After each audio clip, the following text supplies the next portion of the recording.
Hey, Hey everyone, welcome Hey. to episode 3 What's up? of Needs more energy, bro. the Elden Ring haters. oh my podcast. God, why are we stop losing our audience immediately as we start the fucking podcast? The No, Elden Ring. I'm taking over haters. hosting duties. This No, is the the gaming something podcast. We haven't named it yet. I don't know. We talk every few weeks. I'm streaming this today on my main channel as well, because I want more people to watch it. So that's why I'm here. But yes, we are all here. Hello, Cav. Hello, Mike. Hello, Zed. How you all doing? Doing good. Doing Yeah, good. really glad. Shadow of the Mid Tree, hype's passed, and now Black Mid Wukong is the new thing. But we'll get through it. And I already know. Ubisoft I already know the biases before we've even started. Mhm. I already can sense them. I'm gonna hear He's a some hater. mid Souls jokes. I'm gonna hear some. Cav, I saw Yeah. you post on Threads that you liked Mag, so automatically your opinions on games are out the window. Wait, what? Mag is my Concord, and also Mag lasted. No, way oh longer. my God! Don't even compare the quality. Mag was ran at playing like 20 Mag frames for per years. second. No, this is terrible comparison. 256 players in like 2010. Like it was unheard It was of. you're Mag. glitching out again, but it was. Hey, you know what? This is like playing Mag. You know, like it's fucking just watching your stream. 20 frames a Cav has second, the Mag 14 stream frames. going. Did EA optimize you? Like, tell me more. It had good ideas. No, the issue is it just PS2 era. You can't execute that many things. It just wasn't well executed. But anyways, Cav, what's on the list today? So obviously Zed's joined us today, and I thought because we all did the first podcast, we talked about like our background in like video games, like our favorites growing up. So Zed, I thought if to start this off before we get into the meaty discussion about Concord, do you want to just give us your background, like games you grew up playing, like what like era of gaming did you grow up on, like what are you big on now? So just if you want to, as long as short as you want. So if you want to go through that. For sure. I mean, I grew up like first off, Sega kid, got a Sega Genesis when I was a kid, and was very much so doubling and tripling down. So everybody got an N64, and I got a Sega Saturn, which was a mistake. But then I got a Sega Dreamcast, which is the correct choice. And you know, I've been a pretty avid gamer for most of my life. In 2009 or around 2010, I got really into fighting games. And that's kind of been a huge career choice for me. Like I do all the music for Evo, which is a big fighting game tournament and everything like that. So I'm very into just the fighting game community in general. I played Street Fighter 6 quite a bit. I tried to play competitively for a while. Not Street Fighter 6, but other Street Fighter games. So yeah, I'm very into that. Doing stuff for a couple big. I was in. If you ever played Mortal Kombat 1, I'm the rapper at the end of Mortal Kombat 1, rapping. So I've done a bunch of like I'm very into gaming. I follow a lot of news about developers, and I have a lot of opinions on Concord and everything like that. Do you? Right As someone now, who hasn't played the game, which is most people. Yeah, a lot of people that ever played Concord have a lot of thoughts about Concord. Let me tell you, I fucking put 35 hours into Concord. Did you really? You'd be surprised about my thoughts. It's amazing. I love it, and now it's dead. You'd be surprised at how. First, you'd be surprised at what my thoughts are. But I think overall, my feelings about we'll get into that. But like, yeah, I'm a pretty big avid gamer. I've been playing Black Myth Wukong, you fucking troll, and Shadow of the Earth quite a bit. I picked up I got into like a first person shooter phase recently, and I've just been trying to go back into Doom Eternal again and play a little bit of like Modern Warfare and all these other kind of things that I kind of missed because all of this is just so all consuming a little bit. But yeah, I mean, like I'm anything that has like a really good enriching like kind of experience, I'm always in, or anything that's very competitive, I can get into as long as it doesn't require like 3,000 hours at jump to get into, if that makes sense. So a couple of quick questions. Best fighting game ever for you? Do you play sports games? And what do you think of Ubisoft? Best fighting game ever? That is a crazy question to ask someone. For me, it's probably Third Strike. Street Fighter 3 Third Strike, because, and I think it's like this last Evo solidified it, because it's one of those games. It's not a very balanced game, but the system is so brilliant that you get some of the most amazing plays ever. If you've ever never played Street Fighter 3, it's basically like it's Street Fighter 3. The first version sucked, the second version sucked, the third version was the best game of all time. You can press, how when you press back to block in fighting games, well, if you press forward the second something hits you in this game, you can parry it and then you get like a little bit of advantage. And so like you'll get those crazy clips of like Chun-Li doing like a bunch of kicks and then somebody parrying it. This year somebody picked Hugo, which is one of like the bottom 5 characters in the game, and got to top 8 and got third place. And it was fucking crazy. Like he was doing the splits on stage. He was fucking, it's one of the, like, if you have time right now, go look up the finals for Street Fighter 3 at EVO this year. It's one of the, it was like a religious experience watching that thing, man. It was incredible. But Third Strike, awesome. I don't like Ubisoft. I don't like Ubisoft. Well, I don't want to say that, but like, because I don't want to ruin future employment opportunities. But like, I don't like some of the tendencies of Ubisoft with the way they handle certain games. I don't think the Uplay thing was a very, very smart decision. But it's like every fucking company. Every company always has, like, pretty much every company goes to this phase like, hey, we're cooking really, really well. And then someone's like, what would be a really good idea? And then they fuck up everything. Right? So that's just been my general experience, But people there are nice. What's the best Ubisoft game, then? Even if you don't like what's the best Ubisoft game? Rayman. OG Rayman, dude. Assassin's Creed 2. From the Assassin's Creed 2 was really good. I liked Assassin's Creed 3 until like it ended, and then I was like, so this didn't end. Like I was so excited for the series to be like have like a nice little capper, and it's just like, oh, we're just gonna do this every year now. Oh, yeah. But then we got the best one, so I'm not too mad about that. Far Cry 3 was really good. I like Far Cry 3 a lot, even though it's like super problematic and has all these issues. But Far Cry 3 was cool. That's just Far Cry 2 as well. just a white South African mercenary in like sub-Saharan Africa. Like, Ubisoft has some weird stuff. Yeah, they do. Definitely. If you're trying to be like I think in gaming in general, anything before I think the year 2014, you're gonna run into something that's pretty fucked up like midway through the gaming experience, right? I might talk about this, but I played Splinter Cell Blacklist 2013. And I have a lot of issues with its depictions of just Muslims in general. It's really bad. Currently the like I'm running through Modern Warfare 2, and like there's like just the depiction of Muslims. Like this is still wildly like a little bit Islamophobic. And then not only that, like first off, you think that's bad. First off, if you pick up a Sonic the Hedgehog game circa 2006, you get bestiality. So you're not like nothing is safe. Okay? Yeah. like you kiss that princess. Yeah, kiss that princess. These damn woke games nowadays, you can't even do bestiality anymore. God. Yeah. Where's Sonic sticking his tongue down a human woman's throat? Yeah, I forgot about that. Before we move on, then he's the one performing the bestiality, not the other way around. Then that's right. I don't even know if it was consensual, which opens up a whole other can of worms. But no, so Sonic kissed her to wake her up. It's like Sleeping Beauty, isn't that the plot? Yeah, but Sleeping Beauty is weirdly rapey though. Like no one's if you just recounted the events of Sleeping Beauty to like any young girl, Gen Alpha or Gen Z, they'd be like, what the fuck? Get the fuck out of my house. Like right now. It's very if they owned a house. I don't know if they own a house. That's weird that they would have a house. We're going to transition from weird Sonic stuff by just saying there are 2 people on this podcast who think Sonic Frontiers is better than Elden Ring. And put it. That's not what I said. That's not putting words in my mouth. It's not just happened to platinum Sonic Frontiers because it is actually a really good Sonic game. Despite Sonic Frontiers is a very good Sonic game. It's a great podcast game. Let me say that. I put on a podcast and I just collect the rings and I get the platinum. It's a great experience. This is probably good to mention. That's too good for the podcast. This is probably good to mention for my background, like, but I am a massively insane Sonic fan. Like I'm a huge Sonic Adventure 2, played every Sonic game, made Sonic fan games at one point, like in pain Sonic fan, right? Like so I'm a huge Sonic fan. I'm not a furry, but I'm a huge Sonic fan. So that's one word I'm like the opposite.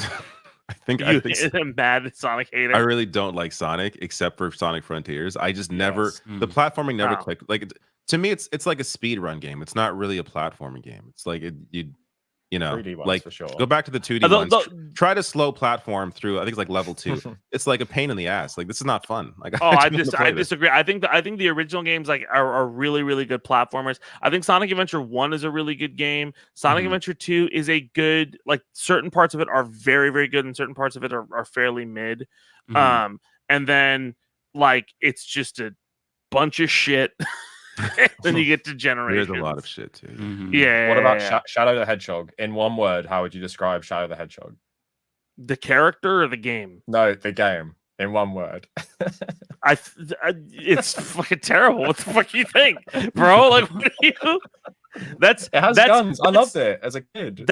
That's 2 years before human. Like, do you understand? Like, that was at a time where Gears of War was happening, and when that was announced, like, oh, by the way, Shadow's coming out, and he has a gun. And then, like, the year before, they were like, you know how fast Sonic is? He's faster than the speed of sound. Then I'm like, then why the fuck does someone need a gun if you're faster than the speed of sound? Like, what? Yeah. It was a good time for me as a kid. But let's move on now to Concord. So David, I've done something fun. Before we get your review, I went onto your comment section of both your videos on it, and I grabbed some. Oh my god, the comments are hilarious because people think this game didn't succeed because of pronouns. No, you fucking idiots. Oh no. Wait, seriously? Yeah. Yes. There's this whole exactly. You weren't even aware of it, but there was this hate mod in a small corner of the internet that thought they took down Concord because they complained about DEI. Oh my no, that God. nothing to fucking do with anything. Idiots. Can I just say real quick, because I have nothing to add to the Concord situation because I didn't play it. But when I saw the news that it was getting pulled, my first thought was, "Oh my God, David is going to be so upset," because I know how much you were pulling for this game. You know what I mean? Yeah, I was literally sitting on the toilet looking at my phone. I was like, "Oh my God, no!" David, you have many unique qualities amongst all my friends. One of them is liking Concord. So I just want to let because I actually fucking played the game. Because I actually played the game. The issue is people didn't play the game. That okay. Let me. Yeah, I'm gonna repeat, David. I bought a Sega Saturn, so like, listen, I know the pain. So let's start with some of the comments, and then David can give his review. So I want to do David's review. I want to give my quick review because I played the beta, and then we can just have a general conversation about all of it. So this is after you got new comments, David. I don't know if you've seen. I know. I've been seeing them. Yeah, you and the other 5 players must be devastated. This trash should have never been released. Sony's paid actor. Sony's paid actor. They saying about you. This age like milk. Man's in a fight for his life against reality. What? I love how David is a Sony shill and a DNC shill now. Like the comments are objectively hilarious. The issue that I have is anybody now dancing on the grave of the game. We were talking about people that pour their life into a game for like for 5+ years. It's actually like it's polished. It's fun. Yet there are issues with marketing. You could maybe mention issues with it couldn't differentiate like visually. I don't think it differentiated very well. But enormous issues with those, yeah. Yeah, but it's a solid, well-playing game. And these people, like, imagine pouring 5 or more years of your life into something, and it lasts for 2 weeks and it's dead. Like, games development is a fucking disaster for workers. Like, it's just terrible. And it's unclear if they're going to make it, if they're really going to try and make it free to play. I hope they do. I wanted to come back because I had a blast playing it. But it's something that where they could just cut and run. Like, Sony may just be like, we're going to move on from this. And the game is like, it's so many games release broken, like, and it takes time to fix them. Wasn't Fortnite released as like a PvE game, and like it took like 2 years to find like an audience? It was released as a PvE game, but they had the battle royale thing just as a side thing because PUBG was doing so well, and then that blew the fuck up, and it took over what PUBG, which was pretty buggy at the time. Yeah, it's like so many games get like an opportunity to fix themselves and improve and grow an audience. Concord didn't get that. And Concord was separating itself from that. Concord was actually a finished product. Like, it wasn't buggy. It ran perfectly. I'd never had issues. Even finding a match until a Monday morning. Like, I'd been playing sporadically, like in the morning sometime, at night sometime. Monday morning, I had a hard time finding a match, and it was like once. The issue with the PvP game is you need an audience to play it in order to, for the game to exist, right? Mhm. So if the audience simply isn't playing the game, if no one's playing the game, it's a problem. So, but it released in a finished state. Very few online games release in a perfectly finished state, and this game did, and it's actually fun, and it is different. People say, "Oh, it didn't," it's like everything else. Then you didn't fucking play the game. It's paced more like Halo mixed with like heroes. It's more of an arena shooter than an Overwatch, but it has elements of Overwatch. Like there are elements of various games, of course, like all games are. But it stood out in its own way. There's no, believe me, I've played every free to play game imaginable, every shooter imaginable. Even since this announcement, I re-downloaded Apex Legends, I re-downloaded Overwatch 2 just to see do these feel at all like Concord? Can I get into something else?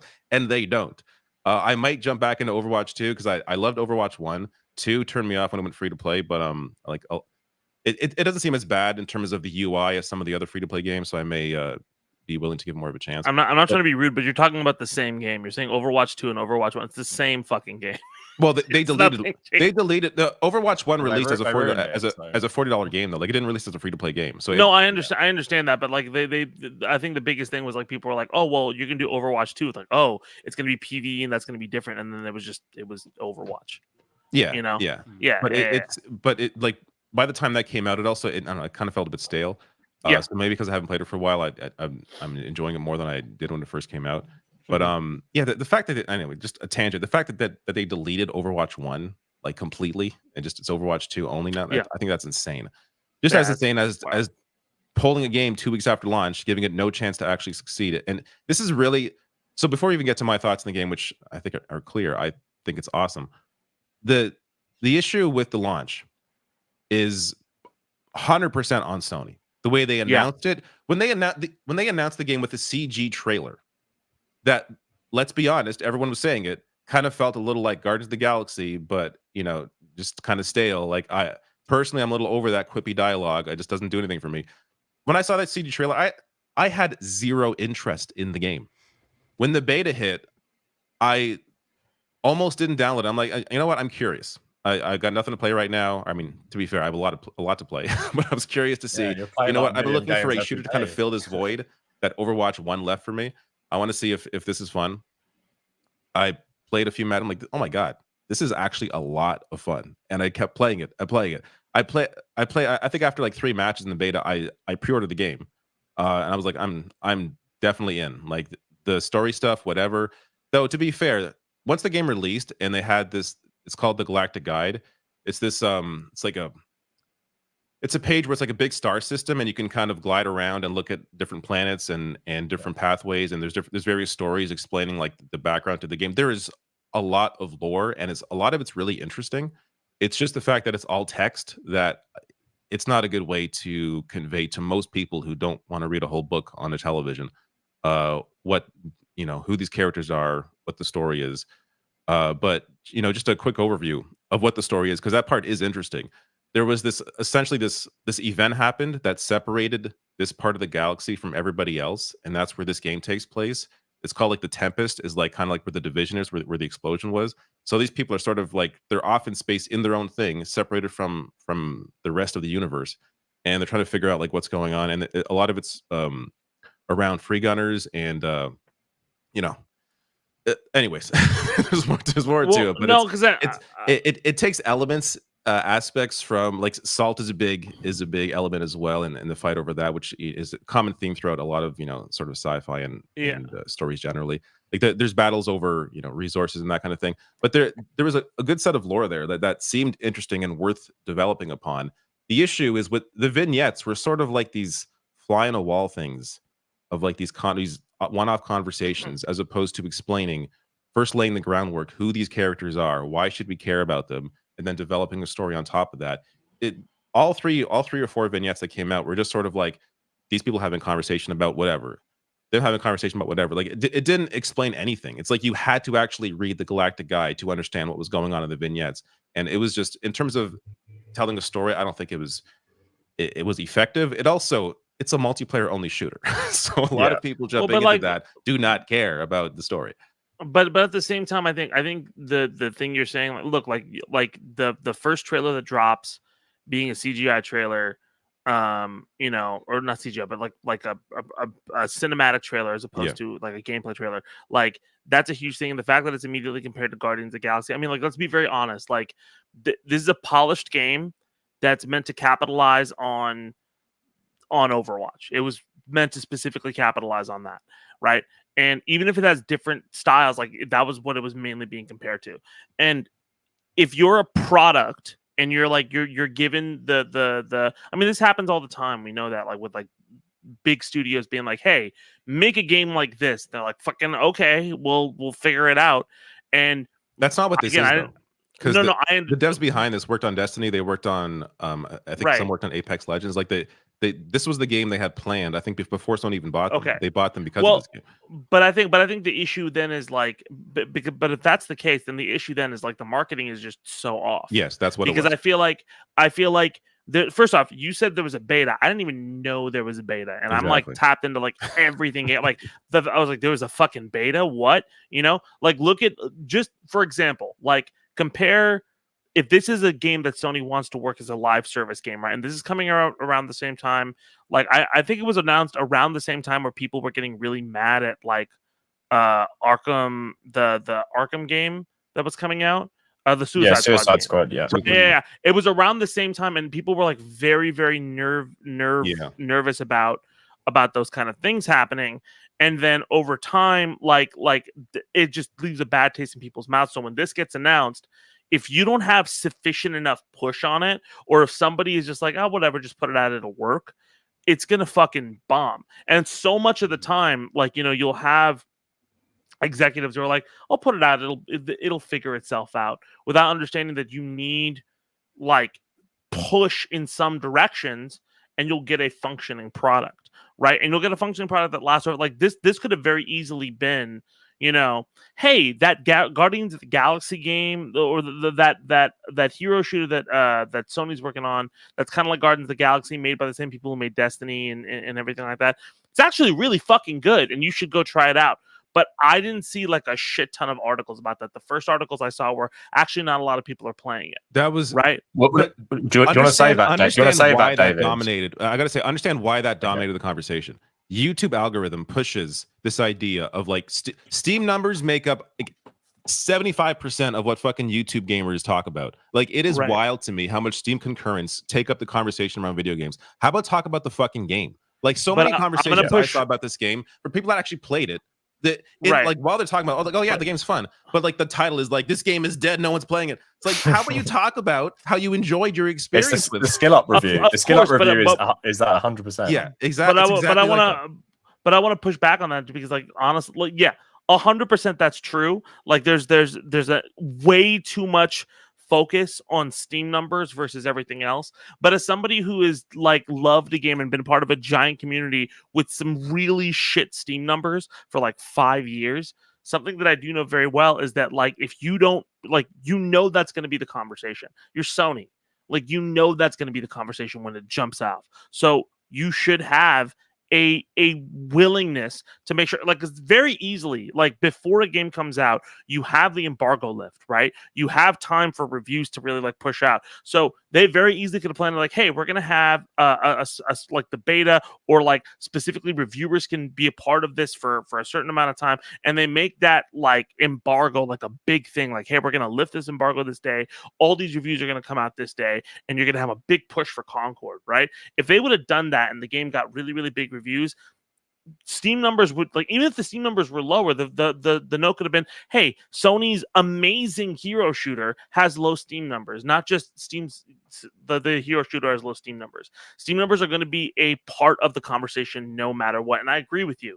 There should be more of a focus on gameplay, but unfortunately, that is not the world we live in. And I'm a little bit frustrated more so at Sony for not fucking understanding that and not preempting the conversation in general. Right? Every developer knows. They simply did not push this game properly. And I think part of the issue is this was part of Jim Ryan's tenure. And since he's gone, like, this game was done by the time Jim Ryan was like leaving, right? So You know, they're going to put it out, but the attention to it isn't there because it was his idea to push all these live service games out there. And this game, like I'm actually annoyed at the idea of like what live service is. This is just a competitive online shooter. There's no paid battle pass, no at launch, no microtransactions at all. It was just pay $40, like Overwatch 1 when it came out. Pay $40. This is the game, and it's a solid, incredibly fun online shooter. Like this is the kind of shit that people actually have been clamoring for. Hey, we don't want our games full of microtransactions and battle passes. We just want a fun game with a clean UI that's fun to play online. That's what this is. And then people shut all over or don't even bother trying it. Like that's Fortnite in many ways, obviously, you know, not purposely, but killed competitive shooting games. Like every competitive shooter now has to, unless it's a like Call of Duty, but any new IP has to be PvP, free to play, microtransactions, paid battle pass. That is the reality now. Like they killed the ability for any proper just $40 game to come out and be a competitive shooter. It has to be free to play. It has to be full of garbage, and the UI has to be trash. Like that's which is one, like I can't. This is what turns me off of so many free to play games is the UI is so insane. Bad. Even Call of Duty, which you have to buy unless it's Warzone, but like. I pre-ordered Black Ops because I haven't played Call of Duty in a few years. It looked good. I like the whole movement around it. I enjoyed the beta of what I played of it over the weekend. A lot of fun, but I pre-ordered this game. I paid for it. Why is my screen? Why are the first like 3 screens? Hey, want to buy this? Want to buy this? Want to buy this? Then I got to log into Black Ops from the Call of Duty main menu. I don't want to play Warzone. Wow. I don't want to play anything else. Load Black Ops for me and fuck everything else. There's so much of our games are now, there's this thick layer of capitalism over all of it. I just want to turn on the goddamn game, press 2 buttons and be in a match. David, I think the people play the original Modern Warfare from 2019 now because of what you're saying. You can't play the 2019 version of COD because they put it all in the player. So people have bought this to try and play campaign. Then it's downloading like 300 gigs of other shit. So I never played the campaign. Apparently it's a good campaign. But now I can't go back and even play that. So it's just like the whole thing is just insane. But to keep it more on Concord, sorry, Zed, do you want to say something quick as well? I was gonna shoot over to Mike just to ask him about. Well, I was gonna say, did you guys ever hear of a game called Rumbleverse? Yes. No. So my friend developed that game. His name was Keats. He did Dive Kick, right? And Rumbleverse was his like pet project. Dive Kick? Wait, Dive Kick? Yeah, you ever put? Me and my 3-year-old son play Dive Kick. You know that I'm the voice of Kick in that game, right? Shut up! No way. Yeah, I'm the voice of Kick in that game. Yeah, that's so wild. Yeah, that's me doing a bunch of Will Smith lines. So like, oh my god, he did Rumbleverse because Rumbleverse is a fighting game. It's 100% a fighting game, and so like it was something that he like really believed in, and he worked really hard, and bunch of people liked it at Jump. It got really, really good reviews and everything like that. But there was like no post support that was like really pushing the game to like brand new users. It was just that initial push, and then it was just expected to kind of like metastasize from there, just get new people. And the game shut down. You can't play it anymore. And there are so many people who loved that game who were just like, why is this not? And that was a game that was marketed well up front and then still bombed. I think the issue with live service is that because it is just inherently tied to studio wants and monetization, it's so tied to it that finding the right balance is hard because it just becomes a shop after a while, right?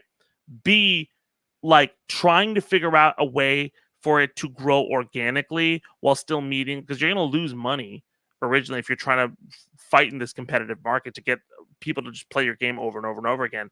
Getting that to work is such a slog that if you have a lot of development time, people are like, well, we don't have enough budget to market this or whatever. We don't want to put too much into it, and the game will just die very quickly. I mean, like, remember the finals came out? The finals was an amazing game. I was playing that before. I was playing that in between the Concord beta and Concord coming out because I needed like a gap to fill. Yeah, here's the thing. Helldivers 2 was a fucking massive success, and now it's going through some shit because there was a couple bad like decisions and patches and everything like that. Yeah, it's such a difficult. Of course, there's a difficult tightrope to walk on all of these games to make it work, and you are fighting the odds the second you drop.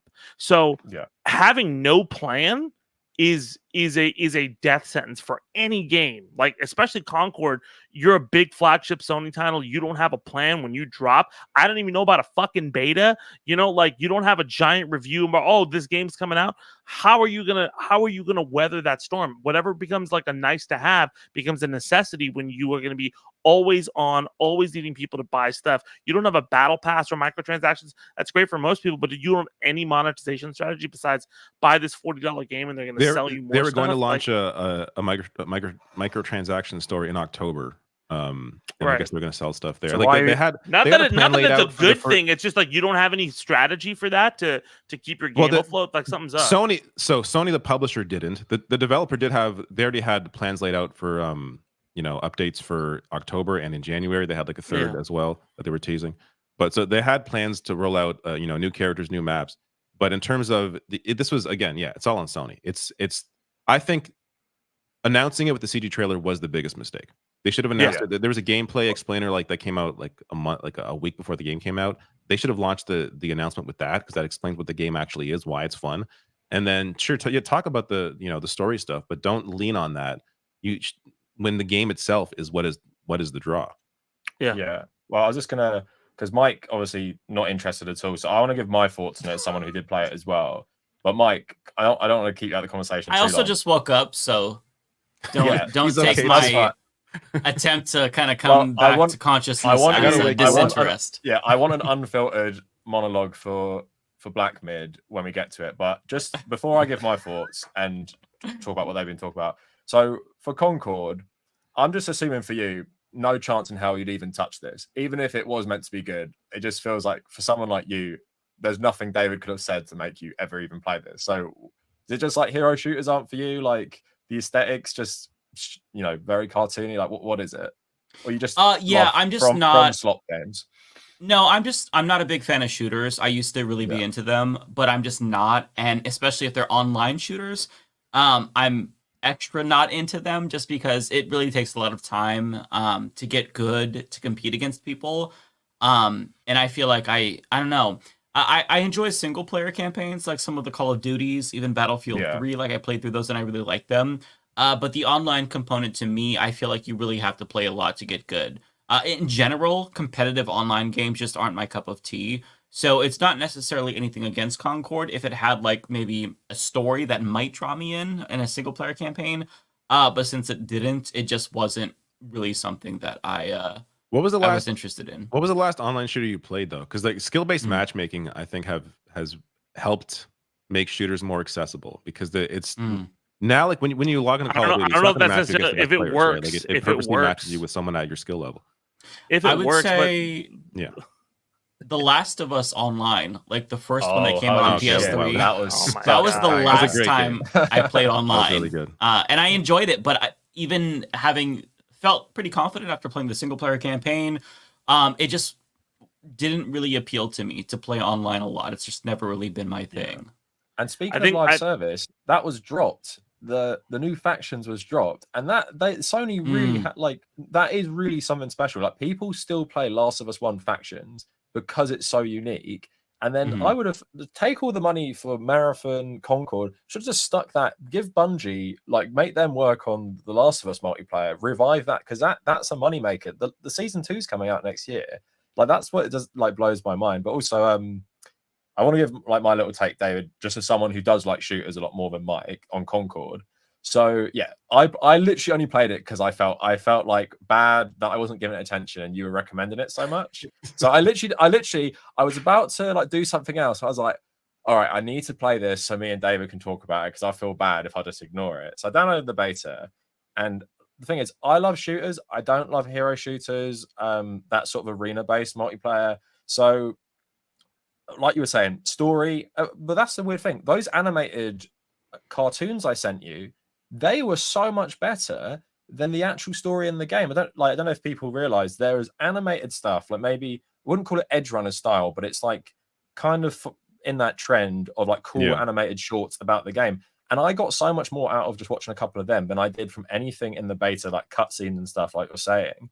So that's a massive fumble there. In terms of the actual gameplay, I know you didn't get to talk about it too much because we were talking about all the drama around it. I actually really like how each class kind of represents kind of like a different first-person shooter. So I played the soldier. He reminded me of a character from Killzone or something, or just like Call of Duty. It's like look down your sights, have grenades. I really liked the massive like woman with the chain gun who's sadly been on all the racist thumbnails saying like, I know they're going after her, of course. But not so much about her design, but the gameplay is cool of just like having these characters who have all these different abilities. Like that's the medic kind of. So you have like the healing abilities, and then the actual proper medic is pretty good offensively. So I liked all this stuff. I liked the gameplay. I wasn't so big on the maps, to be honest. I didn't think they're that good. I think they're pretty bland and too much open space. So I know you're meant to like use the cover systems and like one person can create the cover and stuff. Yeah, but just for me, it was a bit more like you'd run around a corner, have such a big open space, 2 people, 2-on-1, you're done for basically. There's no way you can really maneuver yourself out of that with most of the classes. So I thought it was very good.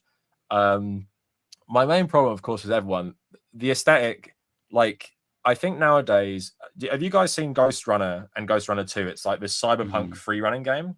Yeah. And I know cyberpunk is being a bit overdone now, but every cyberpunk game, there was a new one that came out, it's called like Neo Berlin something.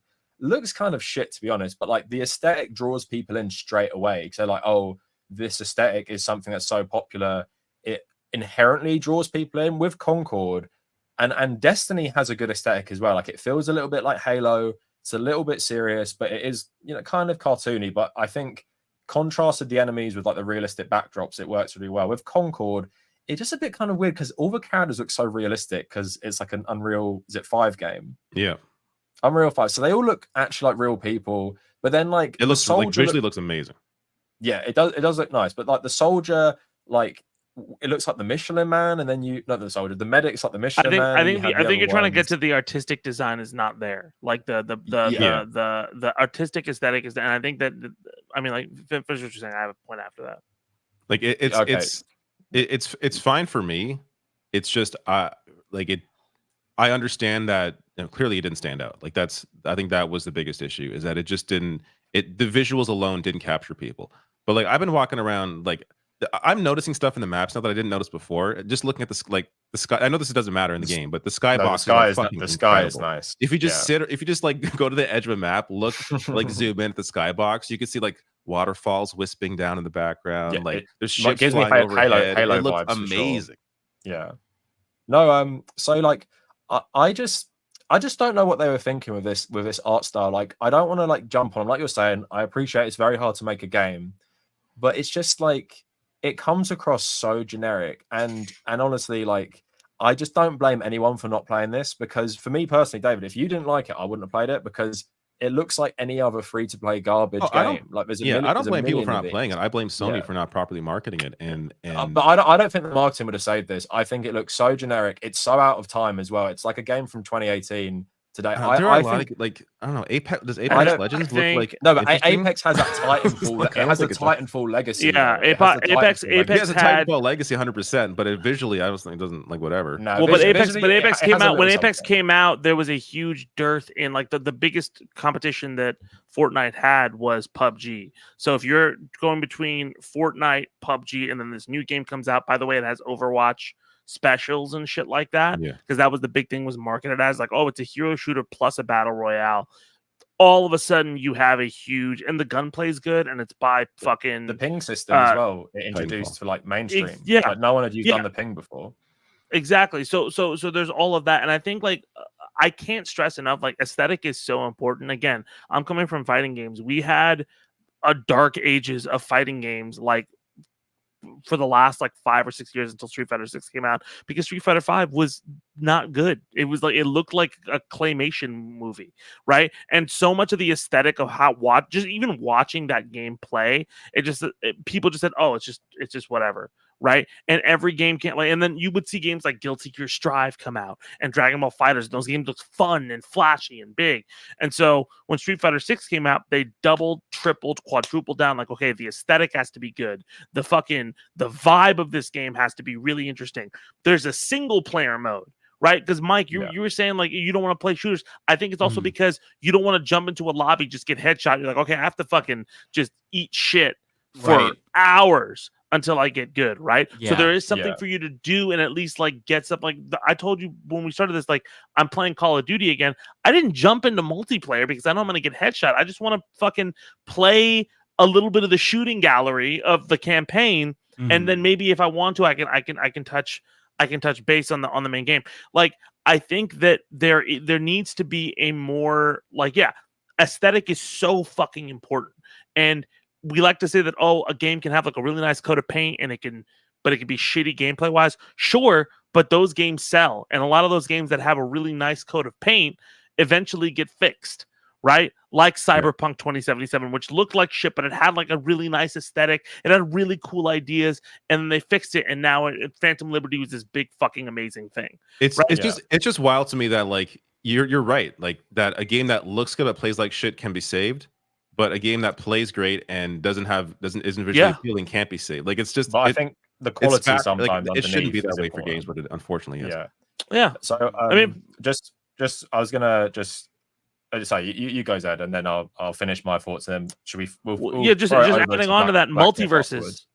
multiverses. Like multiverses was a game with all of the right ideas, and it's bombing right now because the game plays like kind of squishy, right? It doesn't play Yeah. like Smash Brothers, and like it had a really great aesthetic, but the aesthetic has dropped significantly because the market has changed significantly, right? I think the other part of this is that the game probably came out at a time where look, people were releasing Overwatch clones like 2 or 3 years ago. And now what they're releasing now is very, very different. Like, even Deadlock is a little bit different than I think it's a MOBA. It's kind of like it's a a MOBA. MOBA. Yeah. So like that's significantly different. Also, why would Valve want it? They already did Team Fortress 2. You don't need to. You're good, Valve. Like so, like there needs to be. I think like the game was probably in development for quite a while.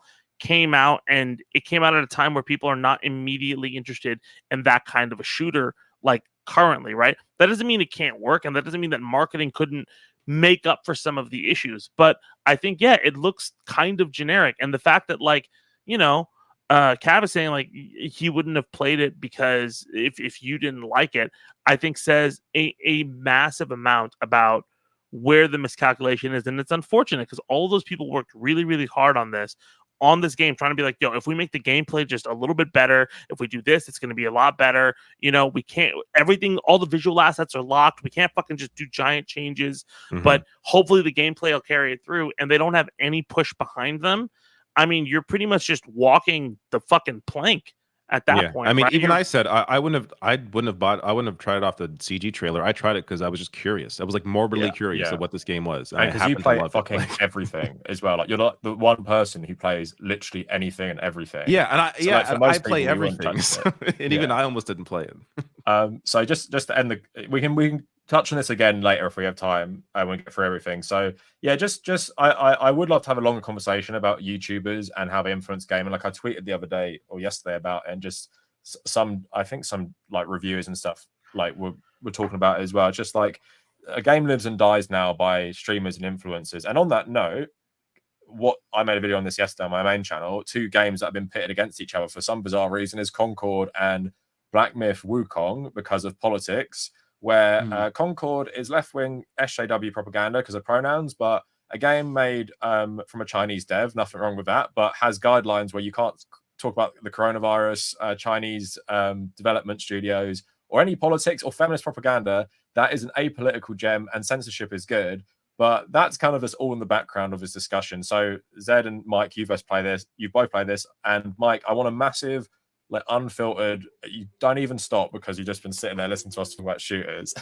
So I'll help you structure it. So to people watching, like, there's a lot of misinformation. Like, what actually is this game? People all thought it was like a Dark Souls clone. To me, it looks like Cuphead in terms of, it looks like a boss rush game. And then please also talk about the story. Is there like political themes in this? Is it an apolitical gem for the gamers, or is there something deeper? And like if you can notice anything different, like is there a difference with like a Chinese studio making something? Like, does it feel any different? And Zed as well, same questions for you. But let's start with Mike. So just like and just compare it to what you've been playing recently, because I know you've been on Neo 2 and Elden Ring as well. So yeah, just everything you want to say, but I think answering like what is this game, I think would be helpful for the people watching. Yeah, so there is a lot of misinformation about the game. Some people say it's not a Souls-like. I would argue it is a Souls-like. It is exactly like Souls games. The one difference is that it's more accessible because there's no penalty for death. So you don't lose any souls, or in this game, it's will. But I mean, there's not bonfires, but there's points where you can burn incense. Incense. Is that the word? I'm blanking on it. Sorry, still waking. Incense. Yeah, It's incense. Yeah. Yeah.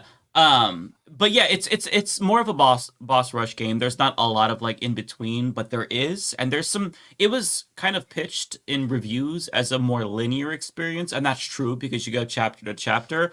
But the chapters are massive. Like the worlds are huge. There's some weird elements about this. Like there's a lot of like invisible walls. So you think you might want to climb a mountain, and it's like, oh no, you can't. There's an invisible wall. But the story itself is just Journey to the West. So if you know anything about that, it's Chinese culture, Chinese lore. It's beautiful. In the second chapter, there's like this headless guy that sings to you, and as he's serenading you, Yeah, I've seen that. he's singing in Chinese. It's beautiful. Love it so much. So it's a pretty game. It's super fun. I think that if you like a Souls game, you're gonna like this. If you like God of War, you might like this. That opening sequence is very God of War-y to me. And a lot of the special abilities remind me of God of War.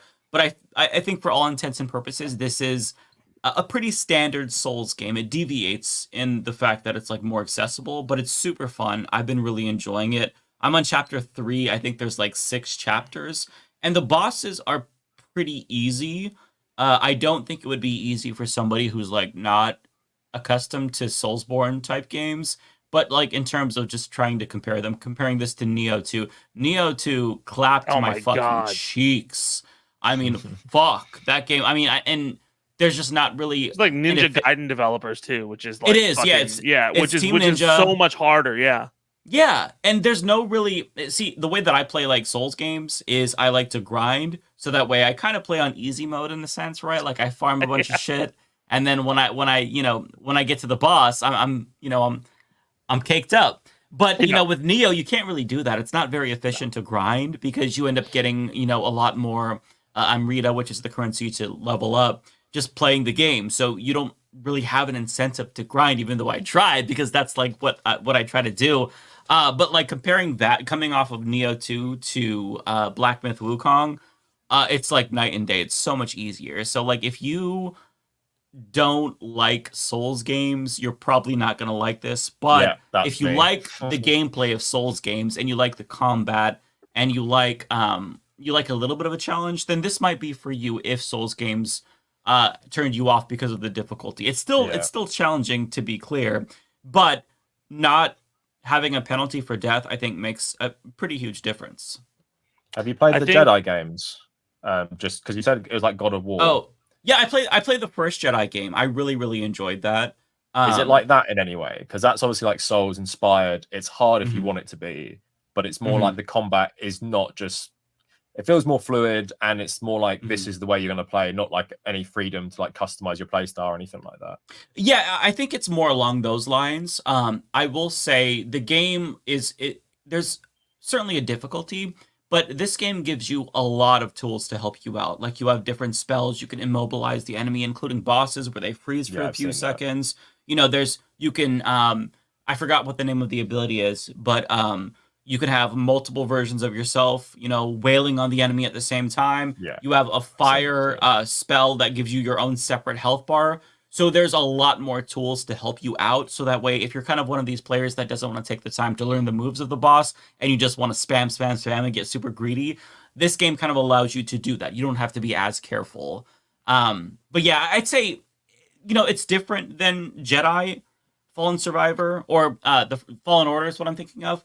But in it's Soulsy in a different way, but it's kind of hard to explain because I definitely think it's in the genre of Souls. Like if you go to Steam, it says for players who like Elden Ring and Sekiro, which makes sense, right? I think, I'm curious to know Zed's thoughts. I disagree on the fact that it's a Souls-like. I think it's God of War. Like I'm 99% sure it's God of War because honestly, I think that's like fair. what you described about so pretty much since God of War 2018, right? Or 2016, I think it was, right? 2018. 2018. Yeah. Yeah. Since God of War 2018, like that's been the God of War. Like you don't lose your shit when you die, right? You have checkpoints, right? You upgrade your stuff through a pause menu, right? You know, the boss battles are enormous. It's boss battle to boss battle to boss. Like I think for like the boss battles are giant spectacles, right? So I think what probably happened was a Chinese studio saw God of War and thought they liked the spectacle of this, and they saw God of War like 3, right? Because it feels very like the combat feels like has the visceral feel of one of the older God of War games.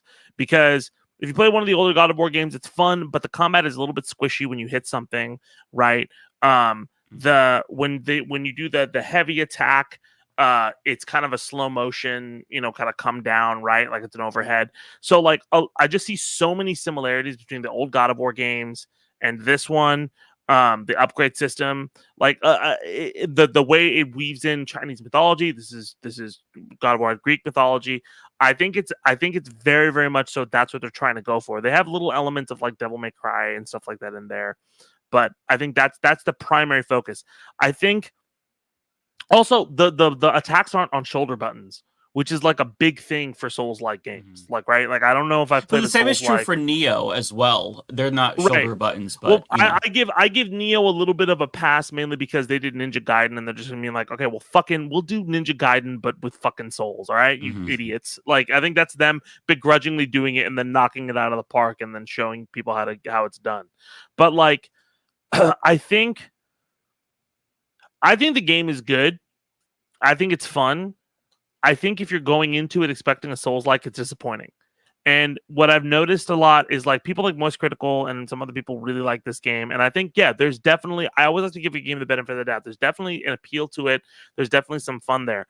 I do think that in terms of like the combat depth for a Souls-like game is very neutral based, right? Where I mean, again, I'm sorry I keep referencing fighting games so much, but like fighting games have a lot of neutral, right? Where you're trying to like suss out ranges, right? And then throw your moves and then combo things in. Like, I think it has less neutral there than those games. It has a lot more dodging. A lot of this game is like wait for the attack, dodge, like throw in, right? Like it's identified as. So that's why it just feels a lot easier compared to other Souls-like games. I think the spells are very cool. The power fantasy is very cool there. I do wish that the combat was a little bit more like varied because a lot of times I feel like, okay, well, the reason I'm losing this fight is because I just have to like dodge way more, or I have to, I don't really get to have that like sandbox like I want to have, in a Souls game or a game like Elden Ring. I feel like I have a sandbox or multiple different options when I'm fighting a boss of how to deal with it, right? I feel like I have 1 to 2 approaches that are the correct approach. And if you don't do the correct approach here, you're going to fucking die, right? And I mean, there's different bosses in different games that are like that. But like every boss in this game is like that, where you really kind of have to do it one way or the highway, and your playstyle is very, very similar in that regard. And when it does vary, it doesn't vary immensely. There's nothing wrong with that. It's a fun game. It has like that power fantasy element. Those spells are, again, like, are really, really fun to use. But I just wish it was more varied. And like the biggest barometer I have is I have a friend named Li Joe who fucking loves Souls games, and he played this game for about an hour and just immediately returned. He's like, I'm not feeling this, right? Because the combat just wasn't suited. Yeah, I don't think the combat is not as tight as a Souls game for sure. But to be fair, they've had so many different games to iterate on and improve. So it's like comparing, a really refined product that took time to get better to this studio was like a mobile game developer. So for me, for this being like their first try at like a AAA type game, it was really impressive. To your point though about it not being a Souls game and with the combat combat really trying to get you to play in a certain way. I think that to me is why it felt so much like a Souls game, because the way that you have to approach the bosses in this game is how I typically approach bosses in other Souls games. I always play as a dex build or a quality build, so I'm always dodging. I don't use shields as much. So to me, it felt right at home. But I think that there's something to your point about it being a lot like God of War. Like, as I said, it really felt God of War in the beginning, especially with that opening sequence. It reminded me of the first fight in God of War. So I think it's a little bit of a blend of the two of them, right? Where it's God of War, it's a little bit of Souls. I think that the combat is super fun. It doesn't feel as refined and tight as it needs to be, but a great start. And I could see this being really, really good if they chose to do like additional games in this genre. I think for their first try, they did great. They didn't nail it, but it's still super, super impressive. Wait, real quick. I had a question, Mike. Mike, did you have some weird feeling about the dodge timing on this game? Because Yes. so I'm not the only person who's feeling that. Like, because I feel like I went online to check after I fight, because one of the first bosses you fight is this like fucking snake guy in a bunch of water, and like he's dodging, and like again, like I come from games where you have to like do combos with 1/60th of a second, or you have to parry right as something's hitting you, and I'm not hitting this dodge. I'm like, what the fuck is going on? I'm not hitting this dodge. And I think one of two things are happening in this game, which I think is a little bit fucked up. Which is, one, I think there's a little bit of lag. I think so too. On the like, even on the attack, there's just a little bit of input delay. I've noticed which that, is hard. But also, I think the game has moments where it slows down like a frame or two for effect, and that changes the timing of everything because it doesn't store inputs. So like, you'll dodge correctly and then get it, because I thought it was like, it can't, like, is it me? So then I started to try to dodge like 1 or 2 seconds ahead, right? And I was doing it more consistently, but then every so often I would notice when he does a big attack, the game would just like freeze for like a split second, and then I would miss the timing. And I'm like, that I feel is like, I'm not trying to shit on this game. Like, I think it's a really good game, but I think that's a really annoying design choice. Like, that shouldn't be that like, if the goal of the game is like, yo, you have to really get down your timing. By the way, fuck your timing. We're gonna slow the game down to such an infinitesimal degree that you can't. It's not reactable, right? There's gonna be some crazy guy who does a no damage run through this, but he's gonna be predicting like majority of that run in order to make sure that happens. And it shouldn't be, it shouldn't be prediction. It should be a little bit of reaction too. You know what I'm saying? I wouldn't necessarily say that it feels like the game slows down per se. I mean, there are some technical issues with the game, especially like in the 3rd chapter. That's where I'm at right now, and I'm starting to notice it. But during fights, I think that the controls just feel a little bit muddy. Like, you notice the input delay for sure, whereas you do not notice that with Elden Ring. And that input delay, even if it's like a fraction of a second, can fuck you up because you're supposed to be very precise.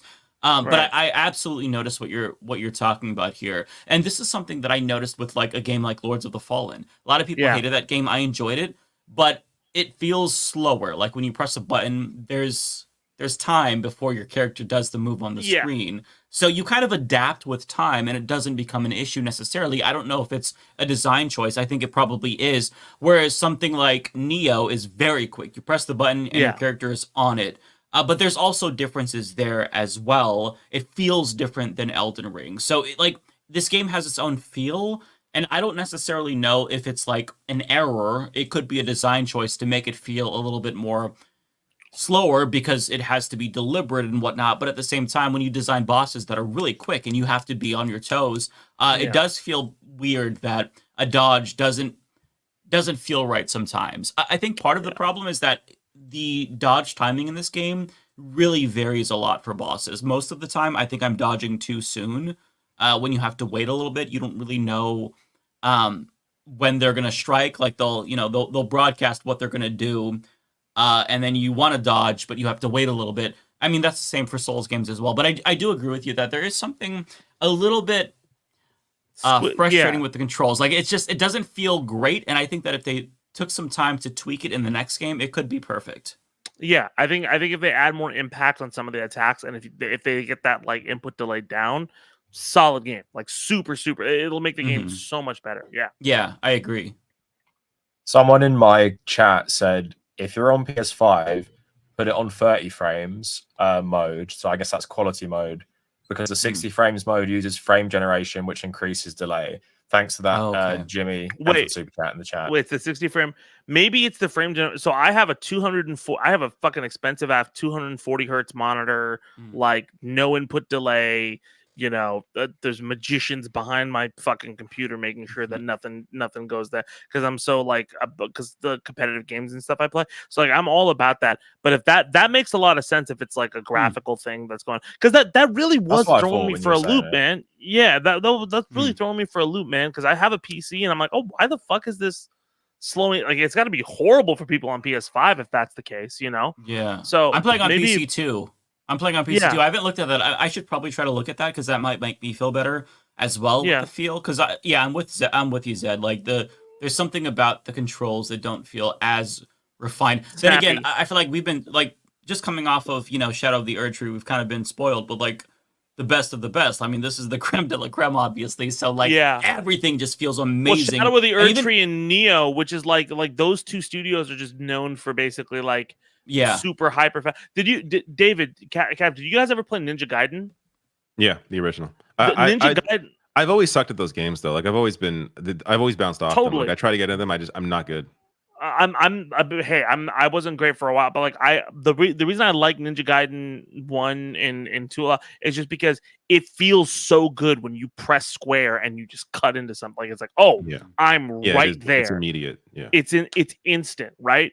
And I mean, like for the impact feels good, the sound feels good, like everything is there. And I feel like, yeah, like From Software, the Armored Core 2 and all these other games nails that. Team Ninja nails that. Capcom sometimes nails that. I don't know if these developers have nailed it yet. When they nail it, I think you're gonna get like a really, really good product. As long as you don't talk about feminist propaganda. If you if you mention anything about Gloria Steinem, get the fuck out of here. All right? They're coming Okay? for you. No Steinem in Black Myth Wukong. Yeah.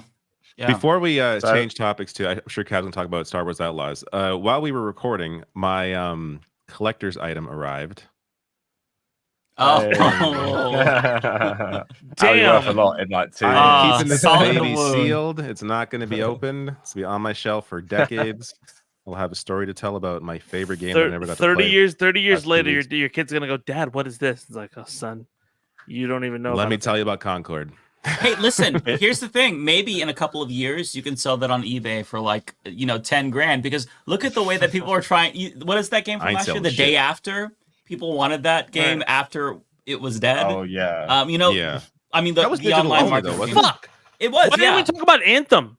Because Anthem had the same issue, didn't it?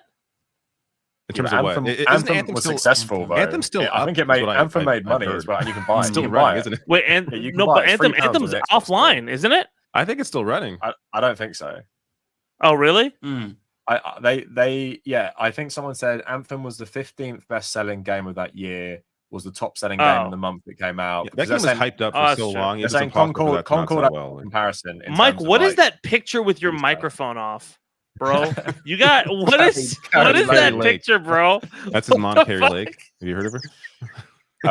Yeah, so David, just because they were talking about it, because I don't want to just move on to mine yet without you giving your say. So for me, I have no interest in Black Myth Wukong. When I found out it was more like a boss rush, and Souls games, like, I mean, if it's more like God of War or Jedi, I can see myself liking it. But something more like Cuphead mixed with Dark Souls, I'm not feeling. So how do you feel about it? Like, you probably got Cuphead the is a FOMO, weird like, comparison. It's not. It's a weird thing for you to say Cuphead. It's not like a boss rush like that. It's basically you have a bunch of fodder enemies in between. But the thing is that the boss battles are really big. Like they're really, really big. Like so they're like the spectator pieces. So you do have like palette cleansers in between for you to like kind of go through stuff, right? And you have big open areas where you can explore and find new things. But pretty much the game is structured to where like you'll go through it just has less fodder enemies than most games, right? So like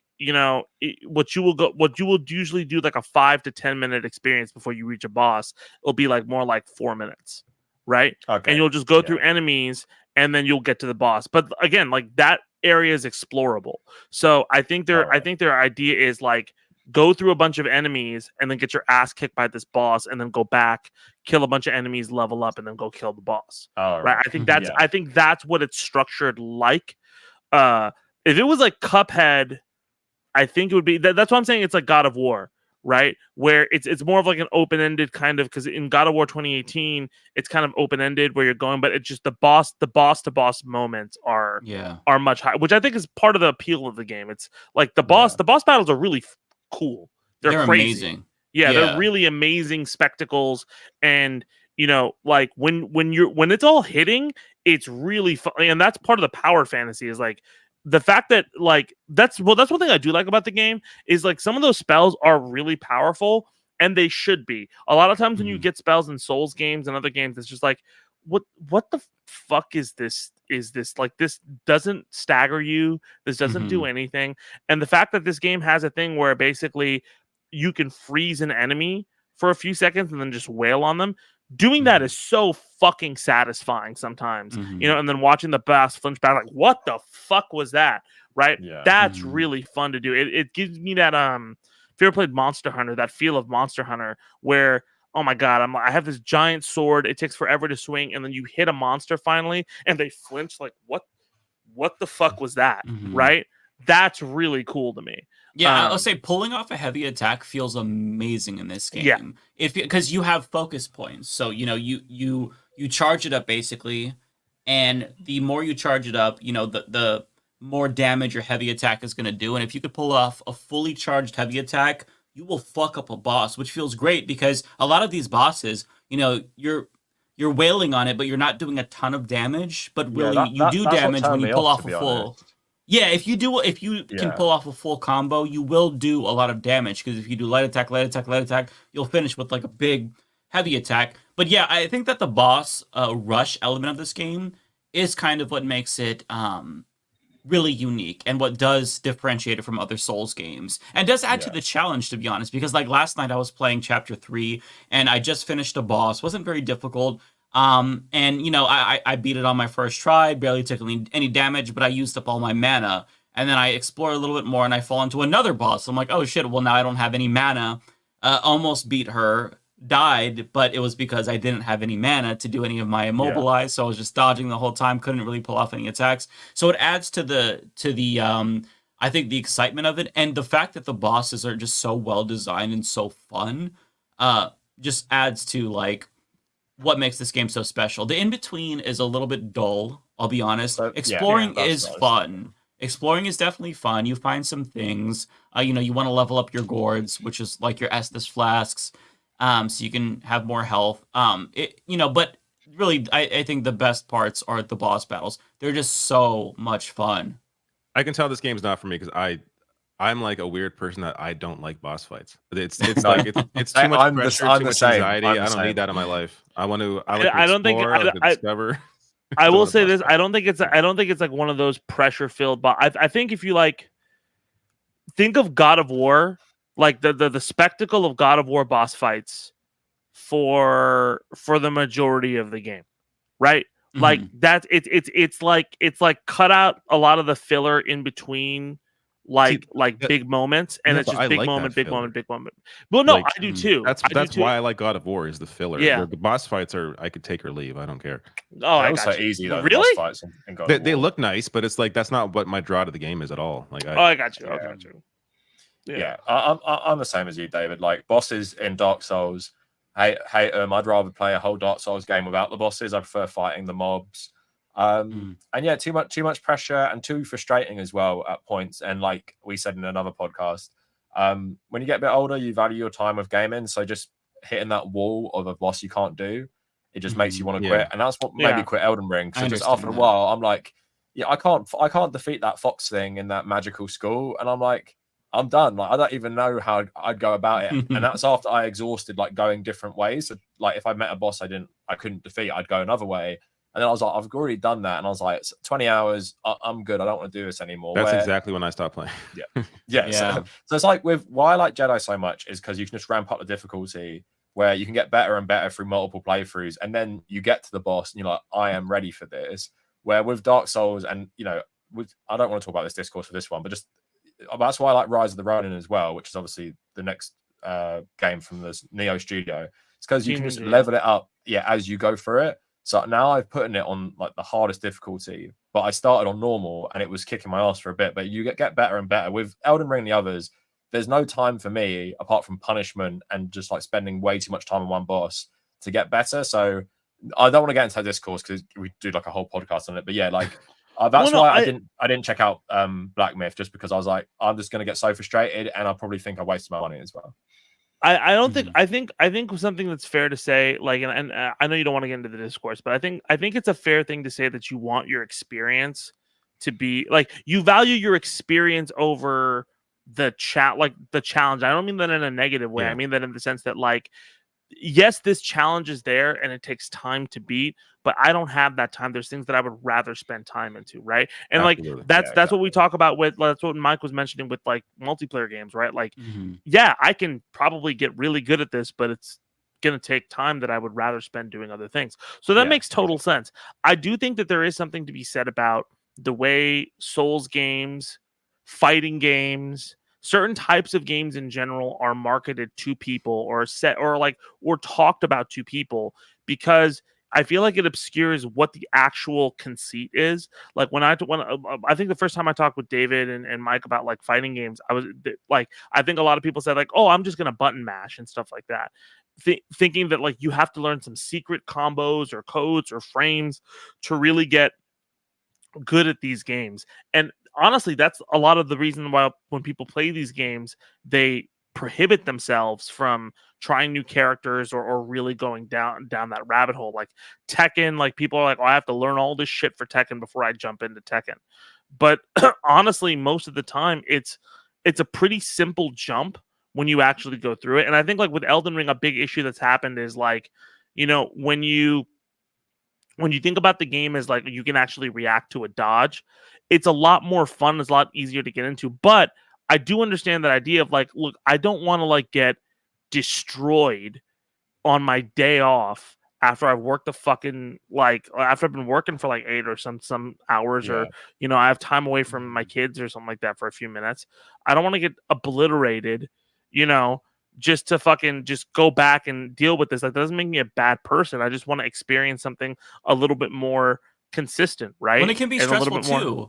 I was stuck on the Sekiro final boss for 3 fucking days. Yeah. I wanted to destroy my controller, but it's like, I could have walked away, but it's like, I'm this close to just beating the game. Oh my God. So I kept trying. Yeah. And the problem with these games is it kind of hooks you because you get a little bit closer each time and you don't really feel like it's unfair necessarily. You feel like, okay, I know what I could have done differently. It's just a matter of me pulling it off. But it is stressful. If I can't beat a boss and I don't beat it before finishing my play session, I'm thinking about it. I'm like, God damn, I got to come back to that. It is stressful. So I absolutely understand. You don't want to revisit it because I love what you're saying. Just for a final point on this, The Witcher 3 Blood and Wine, the final boss of the whole Witcher game, like the end of the DLC, is so fucking hard on the hardest difficulty. And I was up all night just dying and dying and dying. And the loading times for The Witcher back then were ridiculous. So I was just sitting there and I was like, I cannot go to bed. I know it's the last one. I was like, I cannot go to bed until this is done. And then eventually I did have to go to bed because I was like, my brain needs to refresh and I need to come at it tomorrow. And then eventually I did it when I worked out like this basically unblockable attack, like how I could dodge it. But yeah, like that's for me is like with Elden Ring. Now I'm thinking about, I actually booted it up when the DLC came out to give it one last go. And then I realized where I was and I was like, played it for like maybe 30 minutes. And I was like, nah, like that's me done. You're at the school. I went away from the school to go into like the red swamp thing instead. No, and just no. Oh yeah, you never want to go to a Yeah. swamp in a Kev, Soulsborne no, but game. I'd gone so Kev, far each direction. Kev, I had to go to the. listen to me. Listen to me. You're gonna boot it up again, and I'm gonna get you through the school. That's totally fine. Wow. By the way, like I 100% the first playthrough, like when I was figuring out, I just summoned people. People were like, "Oh, you're a pussy." I'm like, shut the fuck up. All right, I don't like that shit when people say once. that. I don't need to It's in fucking the hear you. game. Of course, use it. Like, it's in the game for a it's like reason. fucking- Listen, That's a big thing I think too in games. Is like a lot of times, like what I don't get about Souls, like people. Again, I play competitive, like with competitive people who like fucking play games for money, right? Mhm. And like when you tell somebody, it's like, hey, listen, you have to play this game, but you can't use summons, you can't roll, you have to let go of your Pokemon. yeah. You have to You have to hold. You blindfold have to hold like a chalice in your hand and only play with one thing. I'm like, bro, if you ask anybody who plays competitive games, like if it's in a game, I'm gonna fucking do it. If I spam Hadoukens and Yeah. you can't get over it, too fucking bad. Like It's not get a the fuck- not a dick measuring contest. Like, listen, people will think I'm not a real Souls player. I play as the cheesiest motherfucker imaginable. Okay, I use summons. Seamless I try to cloth is really cheese good. the bosses, and look, in some fucking instances, if I'm really struggling, I'll find an exploit. Like the first time I played Elden Ring, the fire giant was kicking my ass because I was a magic build and I was doing no damage to him. So guess what I did? I looked up a YouTube video where this guy was like, "Hey, you can get him stuck on a tree and then he'll fall off the cliff and die," and I did that, and I beat him. Yeah. Came back around with a different build that I beat him. but I still did that. My favorite I'll do thing the in same. games is finding out how to break the game a little bit. I play fucking Marvel 2, and Marvel 2, like there's that famous Marvel versus Capcom 2 video. Like, you want to learn how to do a fucking infinite, and it's just it's just this drunk guy teaching you how to do a Iron Man infinite. Like, I love that like crazy ass shit, dude. That's some of the best things. Yeah. But no, It does- Cav, next time it you makes boot me- up that game, you hit me up, and I will get you. I don't through think that Cav shit. is gonna like it if I'm being honest. I think that it's I mean, just yeah, that's fine. yeah, Souls games. If it doesn't click with you, it doesn't click with you. That's the Yeah. thing. Souls, Um, that's so funny. Like Elden Ring clicked with me, except for the boss fights. Exactly. I Yeah, love the exactly. exploration, I love I'm the world. exact same. It's- Yeah, so much I about get the that game is though. amazing.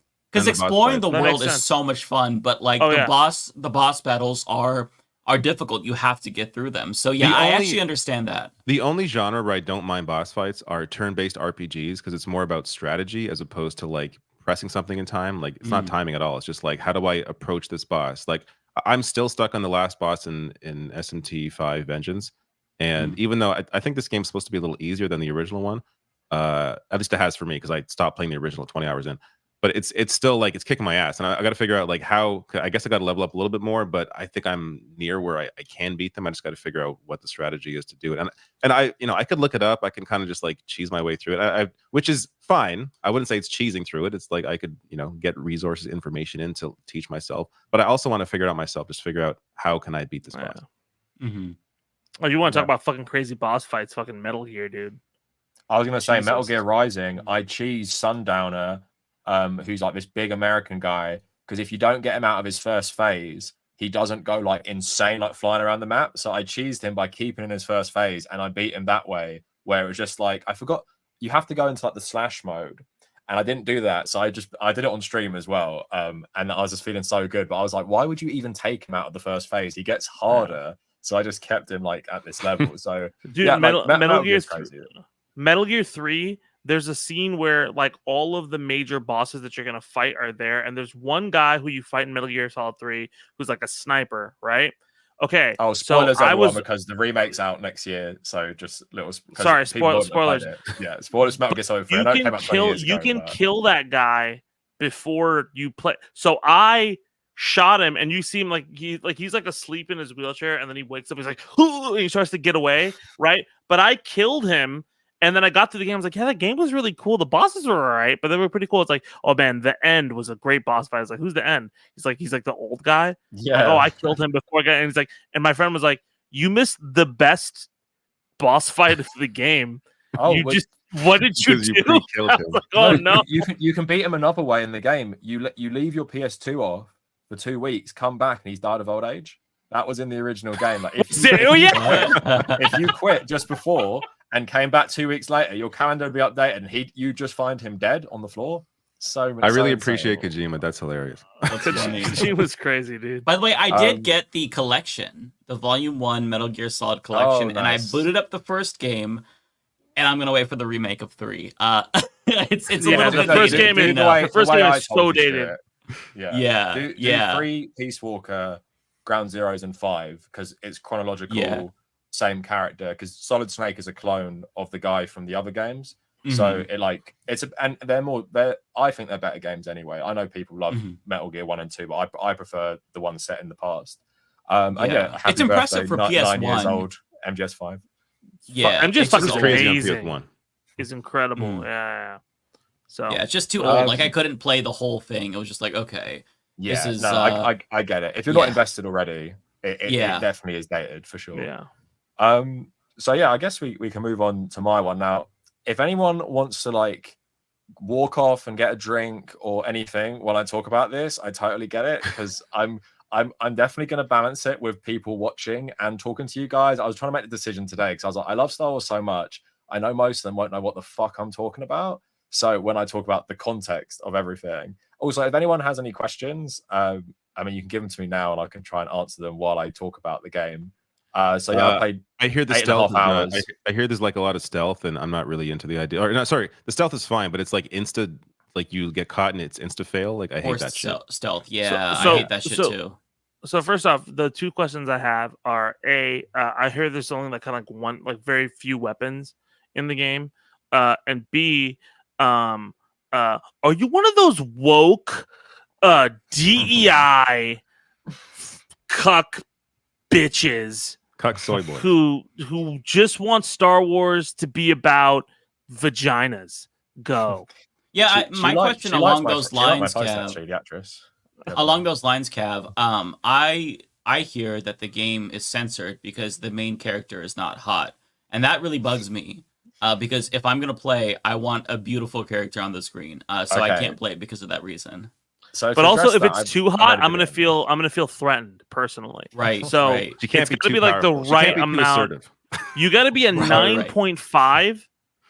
But if you're a 10, get the fuck out of here. It's unrealistic. All right. So You have to be. yeah, so I would say, and I made a whole video of this, conservatives have absolute porn brain. This person is so attractive. Kay Vest, the main character, she's so attractive. You like her so much, and I think the performance is very good. Because I thought when I'm going into it, she's going to be very quippy, like Nathan Drake. I think it's a bit more like subdued. She is funny, but not like crazy funny, like quips all the time. In terms of the wokeness stuff about Star Wars, I'm just never going to understand that, to be honest. Like Star Wars has always been left wing, always been woke, like multicultural, lots of like, you know, especially Star for Wars has 70s always had of- complaints though too, like since the 70s. Like people Yeah. were mad about people canceled Star Wars over the fucking Ewoks. So Well, I'm also, gonna- George Lucas literally said in 2005 that Revenge of the Sith is about the Iraq War and Darth Vader and Palpatine are Bush and Cheney. Like, imagine if someone came out of Star Wars today and said, yeah, this is Donald Trump and Mike Pence in the film, by the way, everyone. Like, George Lucas, who they love, They're he making it literally political. fucking said that. Yeah, he made 3 children's movies about a fucking galactic senate talking about trade regulations. Like, this guy was insanely left. He is still left wing, but like, and he loves Soviet filmmakers. Like, I don't know what these people are smoking when they say Star Wars has gone woke. It's gone the other way. It's gone lib. It used to be woke. Anyway, so in terms of the stealth, yeah.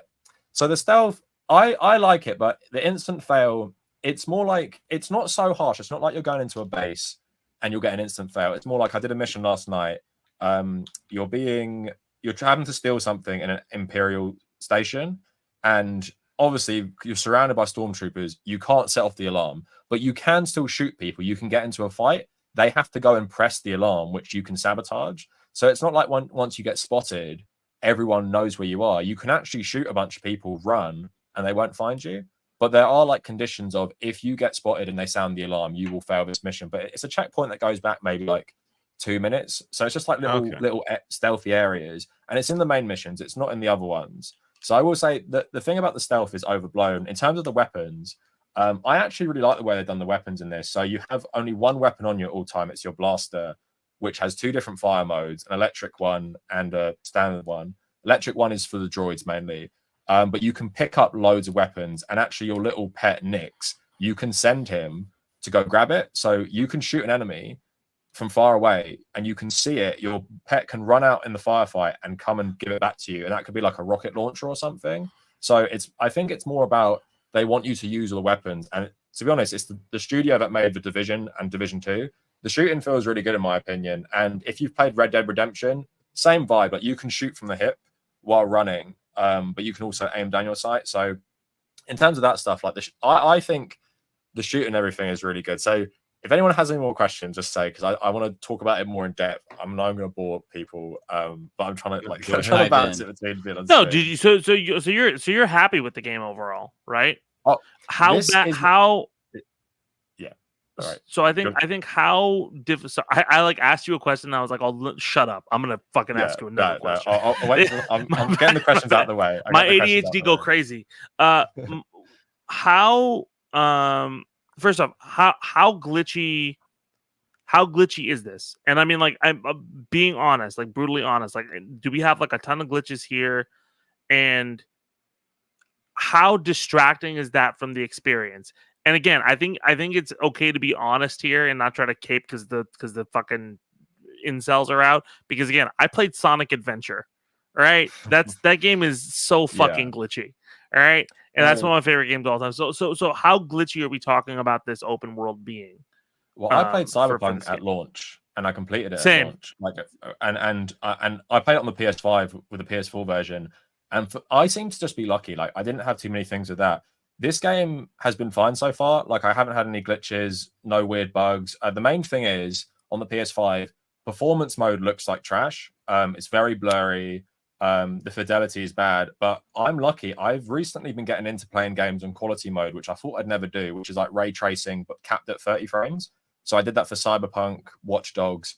I think it looks so much better. So once I put it down to 30, it just looks amazing. And for me, I'm so used to that now. It's fine, but I get how jarring it is for people. So honestly, I can say 8.5 hours. Haven't had any major glitches, bugs.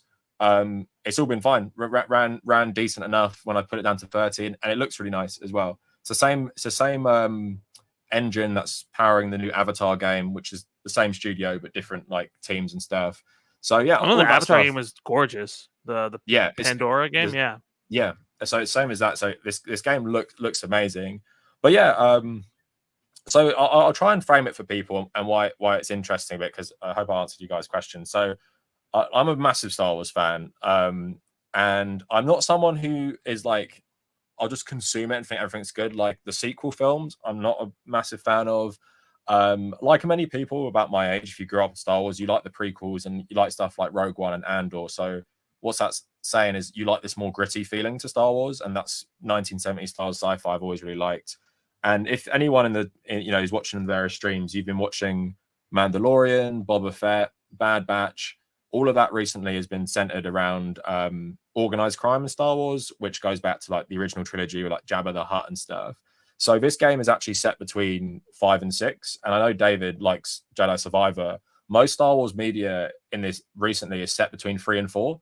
And why that's interesting is because 3 and 4 is about the development of the rebellion, but it's not a thing yet. So if you played Fallen Order and Survivor, you're working with Saw Gerrera, who's a rebel from the Clone Wars era, but he's in Rogue One.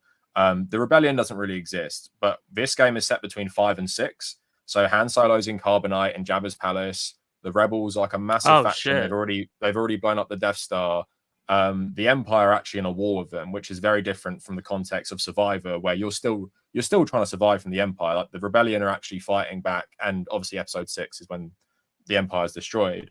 So it has that context. But what I really like about this specifically is, unlike so much Star Wars media recently, the Empire are literally just the police, and they're a fact of life. Like most of the characters are not complaining about the Empire's oppression. It's just like, oh, I hate the Empire. They're bad for business. Or so you see some protesters, but most people even are debating like, oh, the Empire's been good for this planet.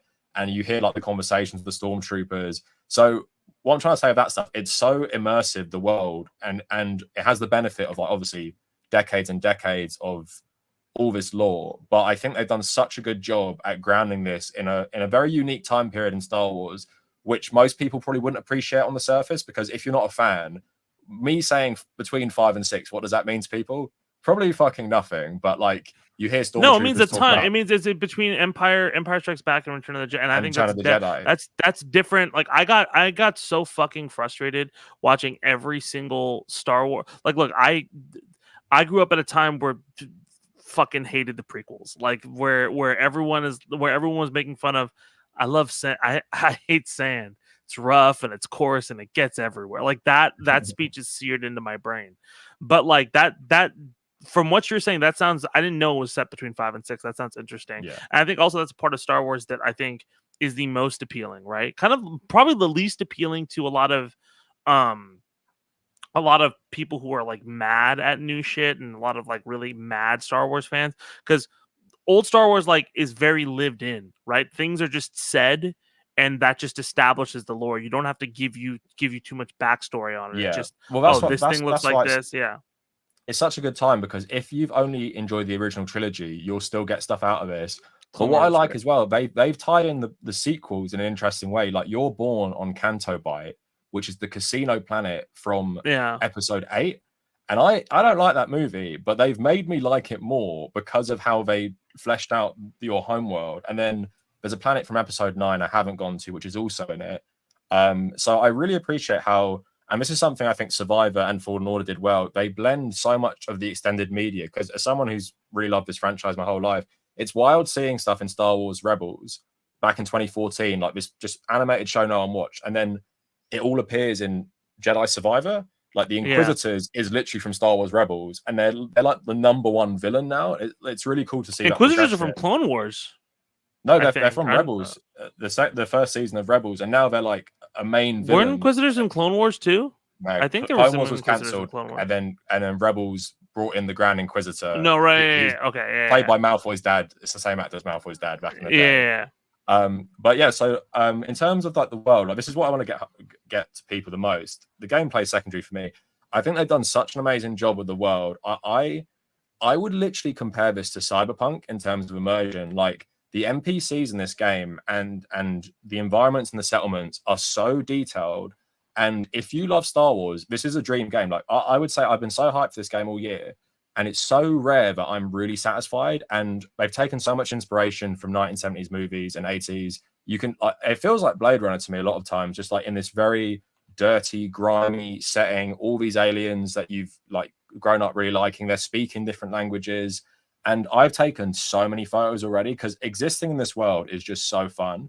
And that's why I'm so happy they've nailed the other stuff on top of it, because this would be enough for me. The moment I stepped out of your like attic room in the bar and going through it, I was like, this game, they've done such a good job. That's how I can't even believe some of the scores I'm seeing. I saw Greg Miller, Kind of Funny, give it a 4 out of 10.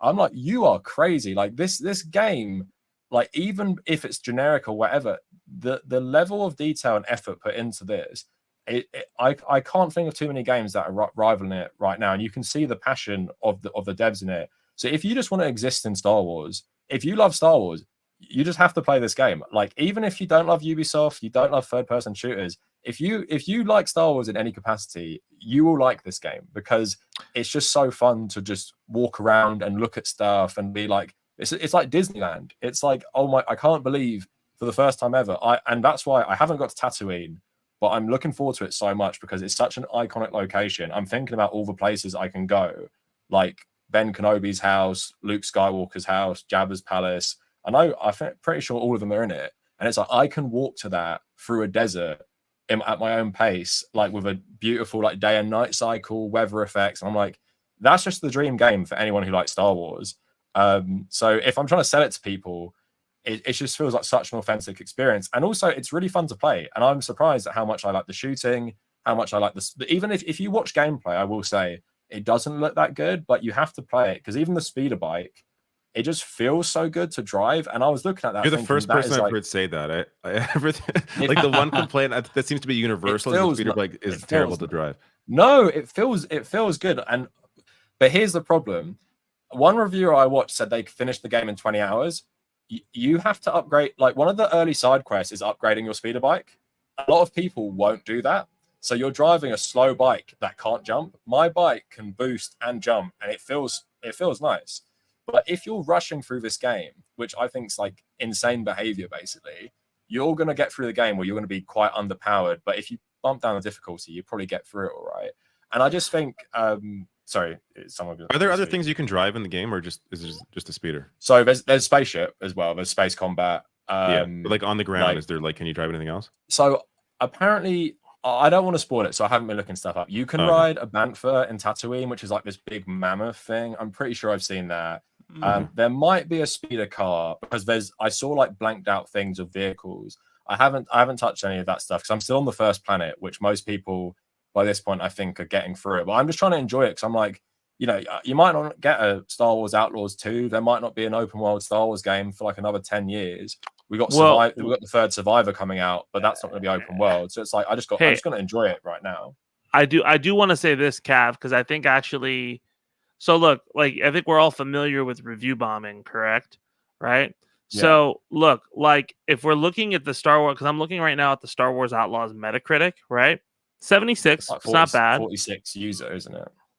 No, it's 52 user, which is pretty fucking good for a review. So the fact that like that sounds so weird, but like if it's a 5.2 on and there's been a massive review bomb campaign, that's pretty solid, man. Well, like that means that I think. Huh? The word of mouth online beyond like grifting YouTubers has been really solid. Like on Threads, which is more wholesome, you just see so many people saying, I thought this would just be like Assassin's Creed Star Wars, but this is actually like so good. Like I'm so surprised at how good this is. Well, I think that was actually a pretty smart. Like, look, we were talking about Concord when we started this. Like, that was probably. I think Ubisoft kind of clocked that it was going to get a lot of hate, so they did that whole thing where I remember there was 1 week where there was like a preview week of Star Wars Outlaws, and a bunch of art. There was an IGN video and like 3 other preview videos where people came out and were like, actually this game's kind of sick, right? Yeah, and then there was silence, and then the game came out and it got the things that I've heard through the grapevine are game is really good or game is very glitchy, right? Yeah. But it's a Ubisoft game. It is a Ubisoft, it's a cool Star Wars Ubisoft game. And that's been kind of the thing that's been peering through. And if I work in the fucking culture war where everything that people hate rises to the top, that's not a bad narrative to have.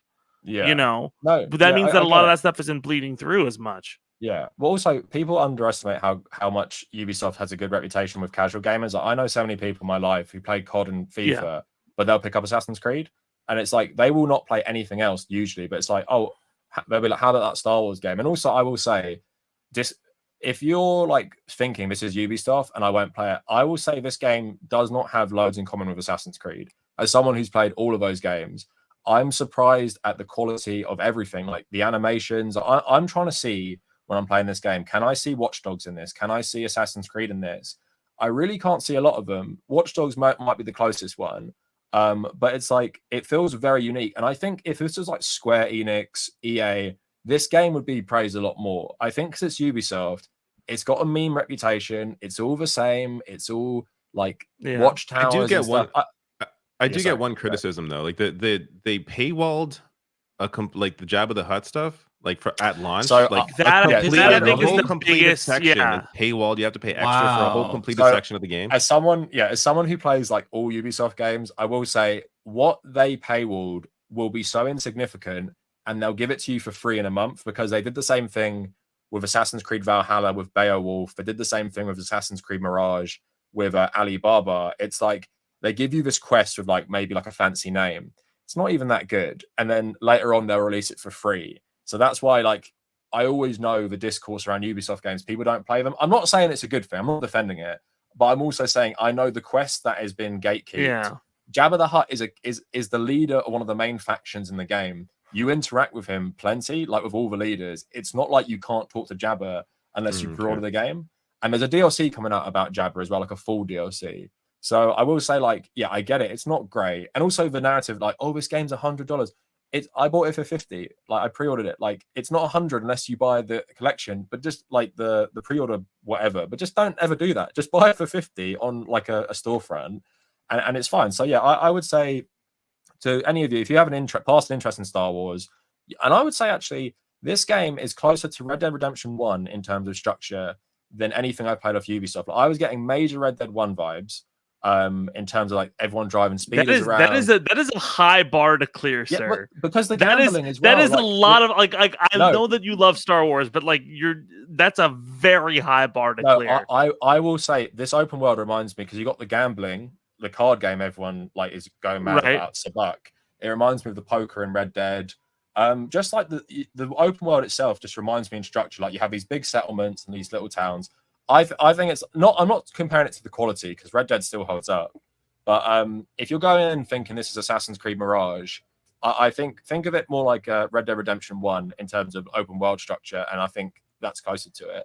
And yeah, just to end this, I could talk about this all day if I wanted to, but I just wanted to, because I know Zed, you'll have thoughts on this, and everyone will. But with David as like an ending point, I think this is good because we can talk about all the games we spoke about. So I'm done speaking, but I'll frame the question. So with YouTube reviewers, and you're talking about like, especially with Concord, the click culture, like you have to basically dig the knife in when a game's going down. I just want to get you guys' thoughts on like how much this actually influences people, because when you're online, you feel like this is the narrative. So when I read Star Wars Outlaws stuff, mainly people just dismissing it as, oh, it's more Ubisoft crap. Then some people will be defending it, like with the Avatar game, like, no, it's actually pretty good. It's not just Far Cry, Avatar, or, you know, Assassin's Creed Ubisoft, Assassin's Creed Star Wars. But with Concord, it was like the game was never given a chance. And we spoke about this on the DMs, just like with Skill Up's review, where he should be using his platform, you feel like, to promote how good this game is. I want to be clear. It isn't the usual Skill Up guy. It's like Austin who does also reviews for. But like I love their channel. Like they do great work. I think they do great coverage of stuff. But the review is like he really like he loves the moment-to-moment gameplay. It may have been his review or the IGN review. I'm not for certain, but one of them said, "I'd rather play this than any other free-to-play competitive shooter," and then he doesn't recommend the game because but largely it's like so there were fair criticisms about like the Galactic guy, like all this text and not the story isn't delivered properly and issues like the unlockables aren't, I gotta say, they aren't great. Like it's like color changes, like there really should have been a lot more there. But again, it's like this is a complete game. It's not battle pass, like, you know.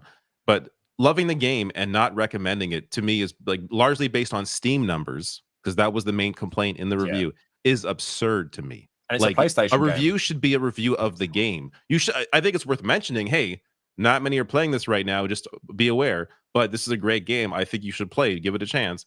Like it's insane to me to base the conclusion of a review off of Steam concurrence, especially a multi-platform game where I was having no issues the first week finding matches. No, like even this week, to be honest, like this morning I played a couple matches. Like it's taking a little longer, but I'm finding matches. Like but the first week there's no issues, and I was playing crossplay. Like it's crossplay PS5, PC. So to complain about Steam concurrence because they didn't look good, but you could find a match. It to me is nuts. Yeah, and do you think it's just like so vicious? Right the comment now. section is saying cope and seethe about Concord, and they're commenting on my resting bitch face. Okay, I told you all, it takes me a while to wake up in the morning. I haven't taken a shower yet. Get off my balls. So I was just for anyone who wants to jump in on this one. So not what you said, but like with what David was saying about the YouTuber stuff. So I just feel like so G-Man Lives, I think his name is, his Australian YouTuber. He put out a preview saying Star Wars Outlaws was good. He then privated it because all the comments were saying it was trash and they couldn't believe he was recommending it. So even with Skill Up, do you think with YouTubers, they just have to give into this culture so much where even if you really like something like Concord, you've got to end it by saying, don't buy it though. Like you guys, my community could actually give a life to this game. Don't buy it. Some don't, and honestly, this whole experience with Concord has taught me who to trust and who not to trust. The Easy Allies review, like their podcast, I didn't really pay too much attention to. I watched their discussion on Concord. They're critical, they're fair, like of the issues that are wrong with it, but they fucking love how the game plays. And I'm like, these guys get it. They're not afraid of like being honest about what the game is. Yeah. They gave Easy Allies is pretty didn't play the beta because he didn't like the aesthetic, which again, a lot of people didn't give it a chance. He actually played the final game, loves the game. And Michael while also being critical of the issues that are worth being critical over. These things, maybe I'm just a boomer, but I feel like these YouTube gaming channels don't really affect my opinion on a lot of things.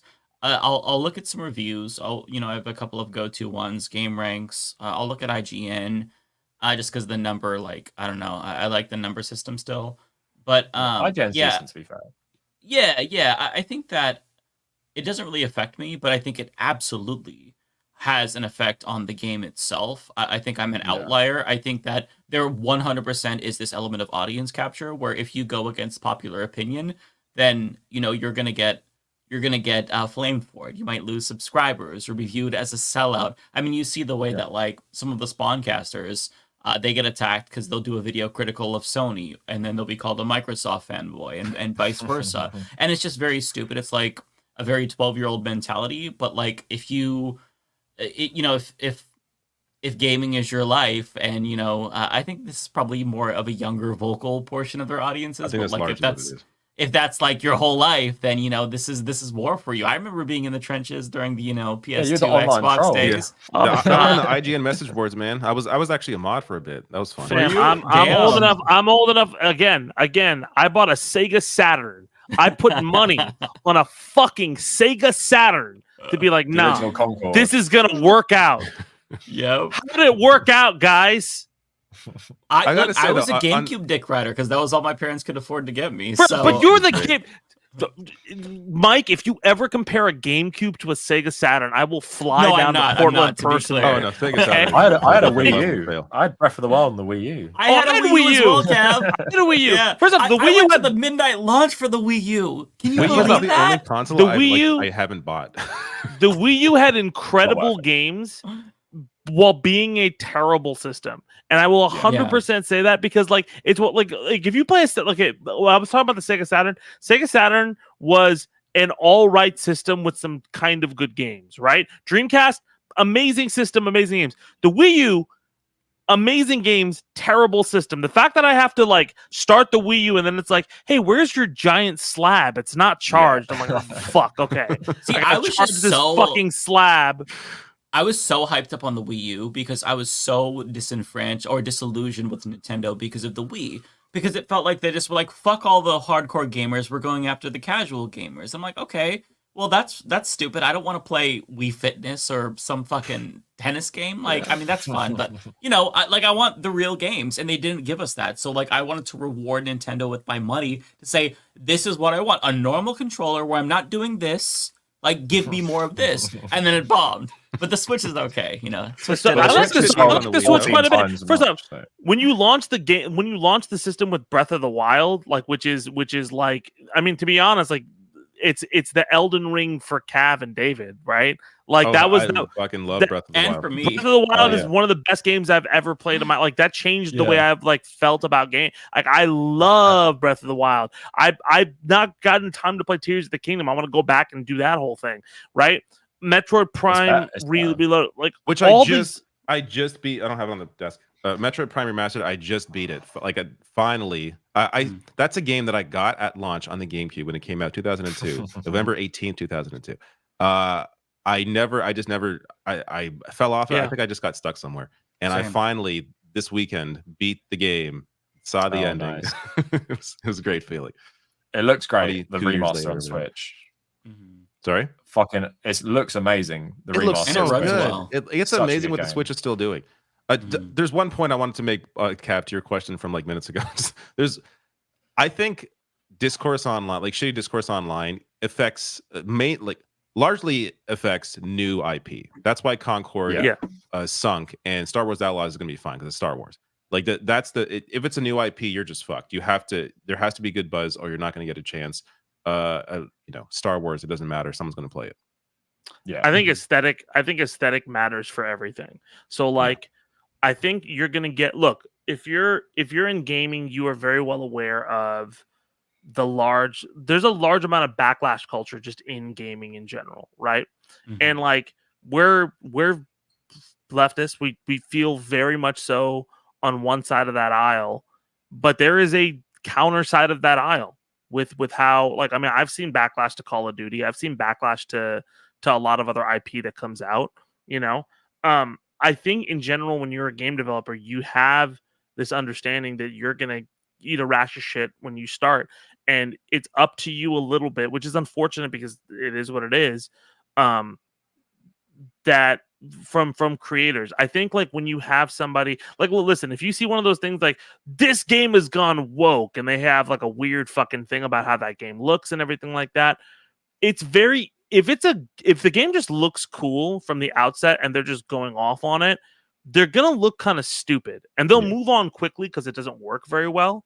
But they're gonna look kind of stupid because, and if they sustain it's a sunk cost fallacy where it's gonna go, right? Which is kind of, I think, what's happening with Star Wars Outlaws a little bit, Cav. Like, it had that good amount of press. It's not profitable for people to. It's probably profitable for Star Wars haters to shit on for a little bit, but it's not going to be something. It'll probably do pretty well overall. Yeah, it's a more fringe thing with Star Wars because you have the Star Wars fan community as an offshoot of the conservative fan community. So it's like, if you're not into Star Wars fandom, most people will play that game if they don't dismiss it, and they'll be like, this is solid, like this is a 7.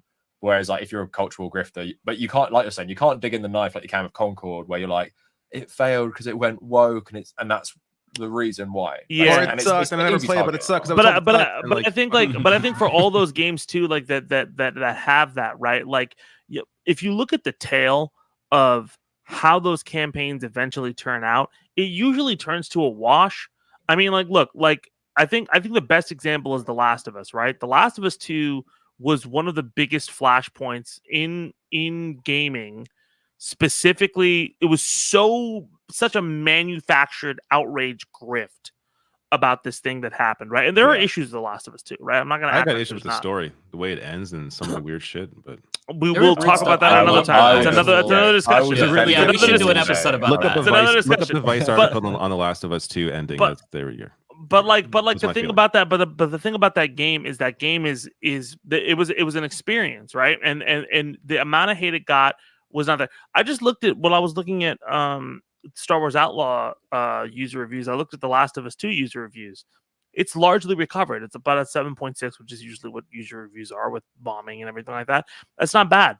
And I think in general, like when you're looking at like how games like fucking Mass Effect 3, years later, Mass Effect 3 is considered this beacon of like how games used to be. But when it came out, motherfuckers called the Better Business Bureau to get them to change the rating and the ending of the game.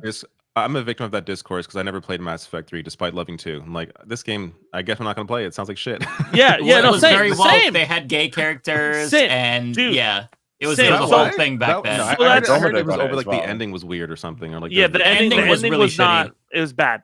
But I think that's one of those things where it takes time. Like hindsight is 50-50. So I don't think the tail. So I think like initially when games come out, it's hurtful to developers and people who are working immediately because their jobs are in danger.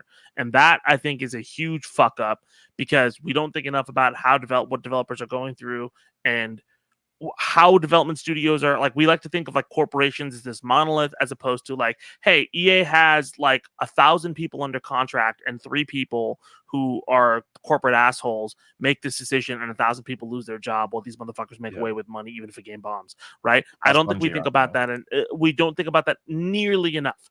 And so when it comes to like YouTubers reviewing things, I think they need to be more responsible and everything like that. But I also think that you need to put less stake in X and YouTube and everything, because the way those guys make most of their like nut and money is they'll put out the bad vibes, and the bad vibes will become a social conversation. And if that becomes a conversation, that takes over. So the conversation right now with Concord is, oh, this game failed because not enough players were there. They read all the headlines, that so many headlines appearing, it's going to pick up somewhere, right? So that's the conversation, and that's unfortunate, and that's where we're at, right? But like, if you see weird like, this is the first time I've heard about the woke grift about Concord. Do you see what I'm saying? Like, I've not heard about that at all. And because of that, right, it means that it's kind of failing, right? Like when something reaches outside of like a political sphere where just normal people are like, yeah, I heard it was like something was up with like the people in it and everything. Then it's like that happened with Last of Us. That happened so quickly with Last of Us because Last of Us was such a big, fucking enormous game property. Happened with Hogwarts Legacy. Happened with like, and this is irregardless of whether the politics are good or bad. for the backlash campaign, right? It just happens. People have huge incentives for, this game is bad, we got to take it down and everything like that, right? And I think whether or not something sticks has a lot to do with whether or not enough people see it and it's just a conversation starter in public because people have nothing else to talk about, So I don't know. Can we also say it feels good sometimes? Like I'm a bit of a sicko. I enjoyed the downfall of Cyberpunk, even though I bought it, completed it, and loved it. I still enjoyed I enjoyed the downfall of Anthem. You are weird. I enjoy a good downfall of corporate slop, or when a righteous backlash. So Cyberpunk was a righteous backlash because they sold a game that literally didn't work on last gen consoles. So I'm enjoying I'm enjoying that. Where with Concord, I feel bad because it's just like, it's such a fucking fail. I can't help but think about the people who made it. Whereas with Cyberpunk, it's like a giant property, and it's. But I feel like even for those players online, like Concord needs players to exist. Yeah. I know. Mm-hmm. I feel like, but that's also like look, I know a bunch of people who work at Activision Blizzard, right? And like, I know what the conditions are for working at those companies, right? And it's not like like you're in a dark hall and everything, but a lot of times people are like, I don't know what the fuck is going on. Like, I don't know what we're fucking doing, guys. And so when a giant scandal comes out and everybody thinks that that's the way it is, and then the game bombs, somebody who's just trying to do their job gets fucked, right? I think the issue is, like, there is immense amounts of corporate assholes who are running the strings, and you have to find a way to boycott or let those people be known. But I think that what backlash campaigns do is they change the actions of somebody like Bobby Kotick, who used Activision and destroyed game developers for his own bullshit, right? Or Jim Ryan, who made everything a live service game, and pretty much his actions and his mismanagement of the Sony brand on his way out led to something like Concord dying, right? Results in unnecessary damage to people who don't deserve it. So I think like there needs to be there is a problem with greed and the way publishers act in this space, but we also have to be specific about who we're fighting in this backlash, because normal people get fucked over, which I don't think. And I mean, like, I understand that like, oh, it's collateral damage, but like, man, I know a lot of these developers who get fucked for, like, Riot had a lot of issues and stuff like that, and they ended up laying off staff. And I know a bunch of people who are like, this is so unfair, because why? Because Riot did some guy who half these developers haven't met made some decision in a boardroom just because he's bored one day. That's fucking stupid. It should be like, it should be more consistent. And I'm not dissing Riot or any other developer right now. I'm just saying, like, there needs to be a more nuanced conversation around this stuff. And I'm not trying to cape for anybody either. I know, because people will fucking come after me for that. But game developers need to unionize. I think that this year has if it's taught them anything, you need to form unions. Look up how to start a union. There's lots of material out there that will help you have these conversations. Start talking to your coworkers, because it's not going to get any better. This is a ruthless industry, and if you do not protect yourselves and protect your livelihoods, then you're going to be next on the chopping block. Now, there are some developers that are great, like the FromSoft, for example. They said they don't want to lay off anybody. Miyazaki was like, no, that's not going to happen. Same with Nintendo and whatnot. Iwata, famously took a pay cut so that way workers didn't have to. Yeah. That is not the norm. That is the exception. So you have to form unions. Exactly. Yeah. Things change. Protect yourself. Form a union. Capcom for the longest time had Capcom, I know, had a lot of mismanagement from the top down, and a lot of people fucking were furious working there. And then the entire management structure changed over 5 years, and people became a lot more excited about being a part of that company. And now it's one of the best out there as well. Yeah, easily one of the best. But there was a period of time where it was dog water. I did a commercial with Capcom. It was my first big thing. I get to rap, and I'm a real rapper and stuff like that. And I didn't get the money that they owed me for 7 months. Dude, it's not. It was really bad, and yeah, man. I just feel I wrote an article for IGN 12 years ago. Never got paid. Supposed to pay me. I never. Wait, really? Yeah, David, I have stories like that from my girlfriend, music journalist, top like music outlets will fuck you around for months when they owe you a shit ton of money. I don't even understand how it's legal, to be honest. But yeah, it's IGN sucks, guys. I fucking hate it. I mean, the thing is, the people there are IGN fine. It's have just always been people there are solid, great. And Well, but I'm doing what I said. always... I'm doing what I said we shouldn't do. Is just like blame the company as a monolith, and I'm like, no, fucking. No, we should. yeah. There's always a disconnect, isn't there? Like most people who make games are left wing. Most people who run game studios are right wing. I mean, I read a stat. It's more than other industries as well. Most people who make games are more left wing. So it's like people generally are left wing. Like, dude, in general, I worked at Apple. I worked at Apple. You would think that everybody was corporate there. I worked at Apple, and like literally everybody, like a ton of people who I co-worked with were very, very super leftist about a lot of stuff, right? You know, but Apple's got to be centrist because of the brand. Yeah. And like you can have everybody in a department agree on the same thing. And then one fucking guy, just one guy is just like, yeah, I don't know. And then it just dies. Like that's fucking, that's a terrible structure. Corporate life. It's so dumb. It's terrible. All right, before we go, we should, we have 4 super chats here. So we should just run through these to thank the people. Sam O, $5 super chat. Thank you. Says thoughts on Warhammer 40k Space Marine 2. Are y'all planning on playing it soon? I heard it's getting positive. I think it previews it because it isn't. I don't think the embargo lifted today. Actually. Oh, did it? Oh, yeah. Sweet. I'm getting very good reviews. I really want to try it. I never played Space Marine 1, but I'll pick it up on sale. It's really good. I'm not going to play it right away, but it does look really, really good. I might, depending when it comes out, I might. It looks like a big step up from World War Z and the Aliens games. I agree with that, Cav. Mainly fighting massive swarms of aliens in like a horde, like zombies. I'd rather fight like straight up other people, but I'm willing to, the multiplayer I'm interested in. Looks like Gears of War or something. So yeah, I gotta wait to play the next game of the year after Wukong. So I'm not gonna play Warhammer because Astrobot's coming out this Friday. Oh, that's right. That's right. I'm with you. Astrobot first, and then I'll grab. You got to play. I got a backlog. I got a backlog this year. This year had a crazy amount of games at the front, dude. There's so many games that came out this year that were fucking insane. So I gotta go back. There's a lot. The last one here, because the other 2 we touched on. Jeremy Elwood, thank you. I work at GameStop. Please educate that Wukong is digital only. We do not have copies. Also, Concord, blame Sony, not us. This has been a PSA plea. If anyone has a physical copy of Concord, keep it. It might be worth something in a few years. So don't worry about that. Wukong, I didn't know was digital only. That's interesting. Oh, it was one more. JCast, shout out from the medical clinic, currently treating back pain and sciatica. Workers' comp, baby. Wow. Let's go. Wish you the best. Better, Jay.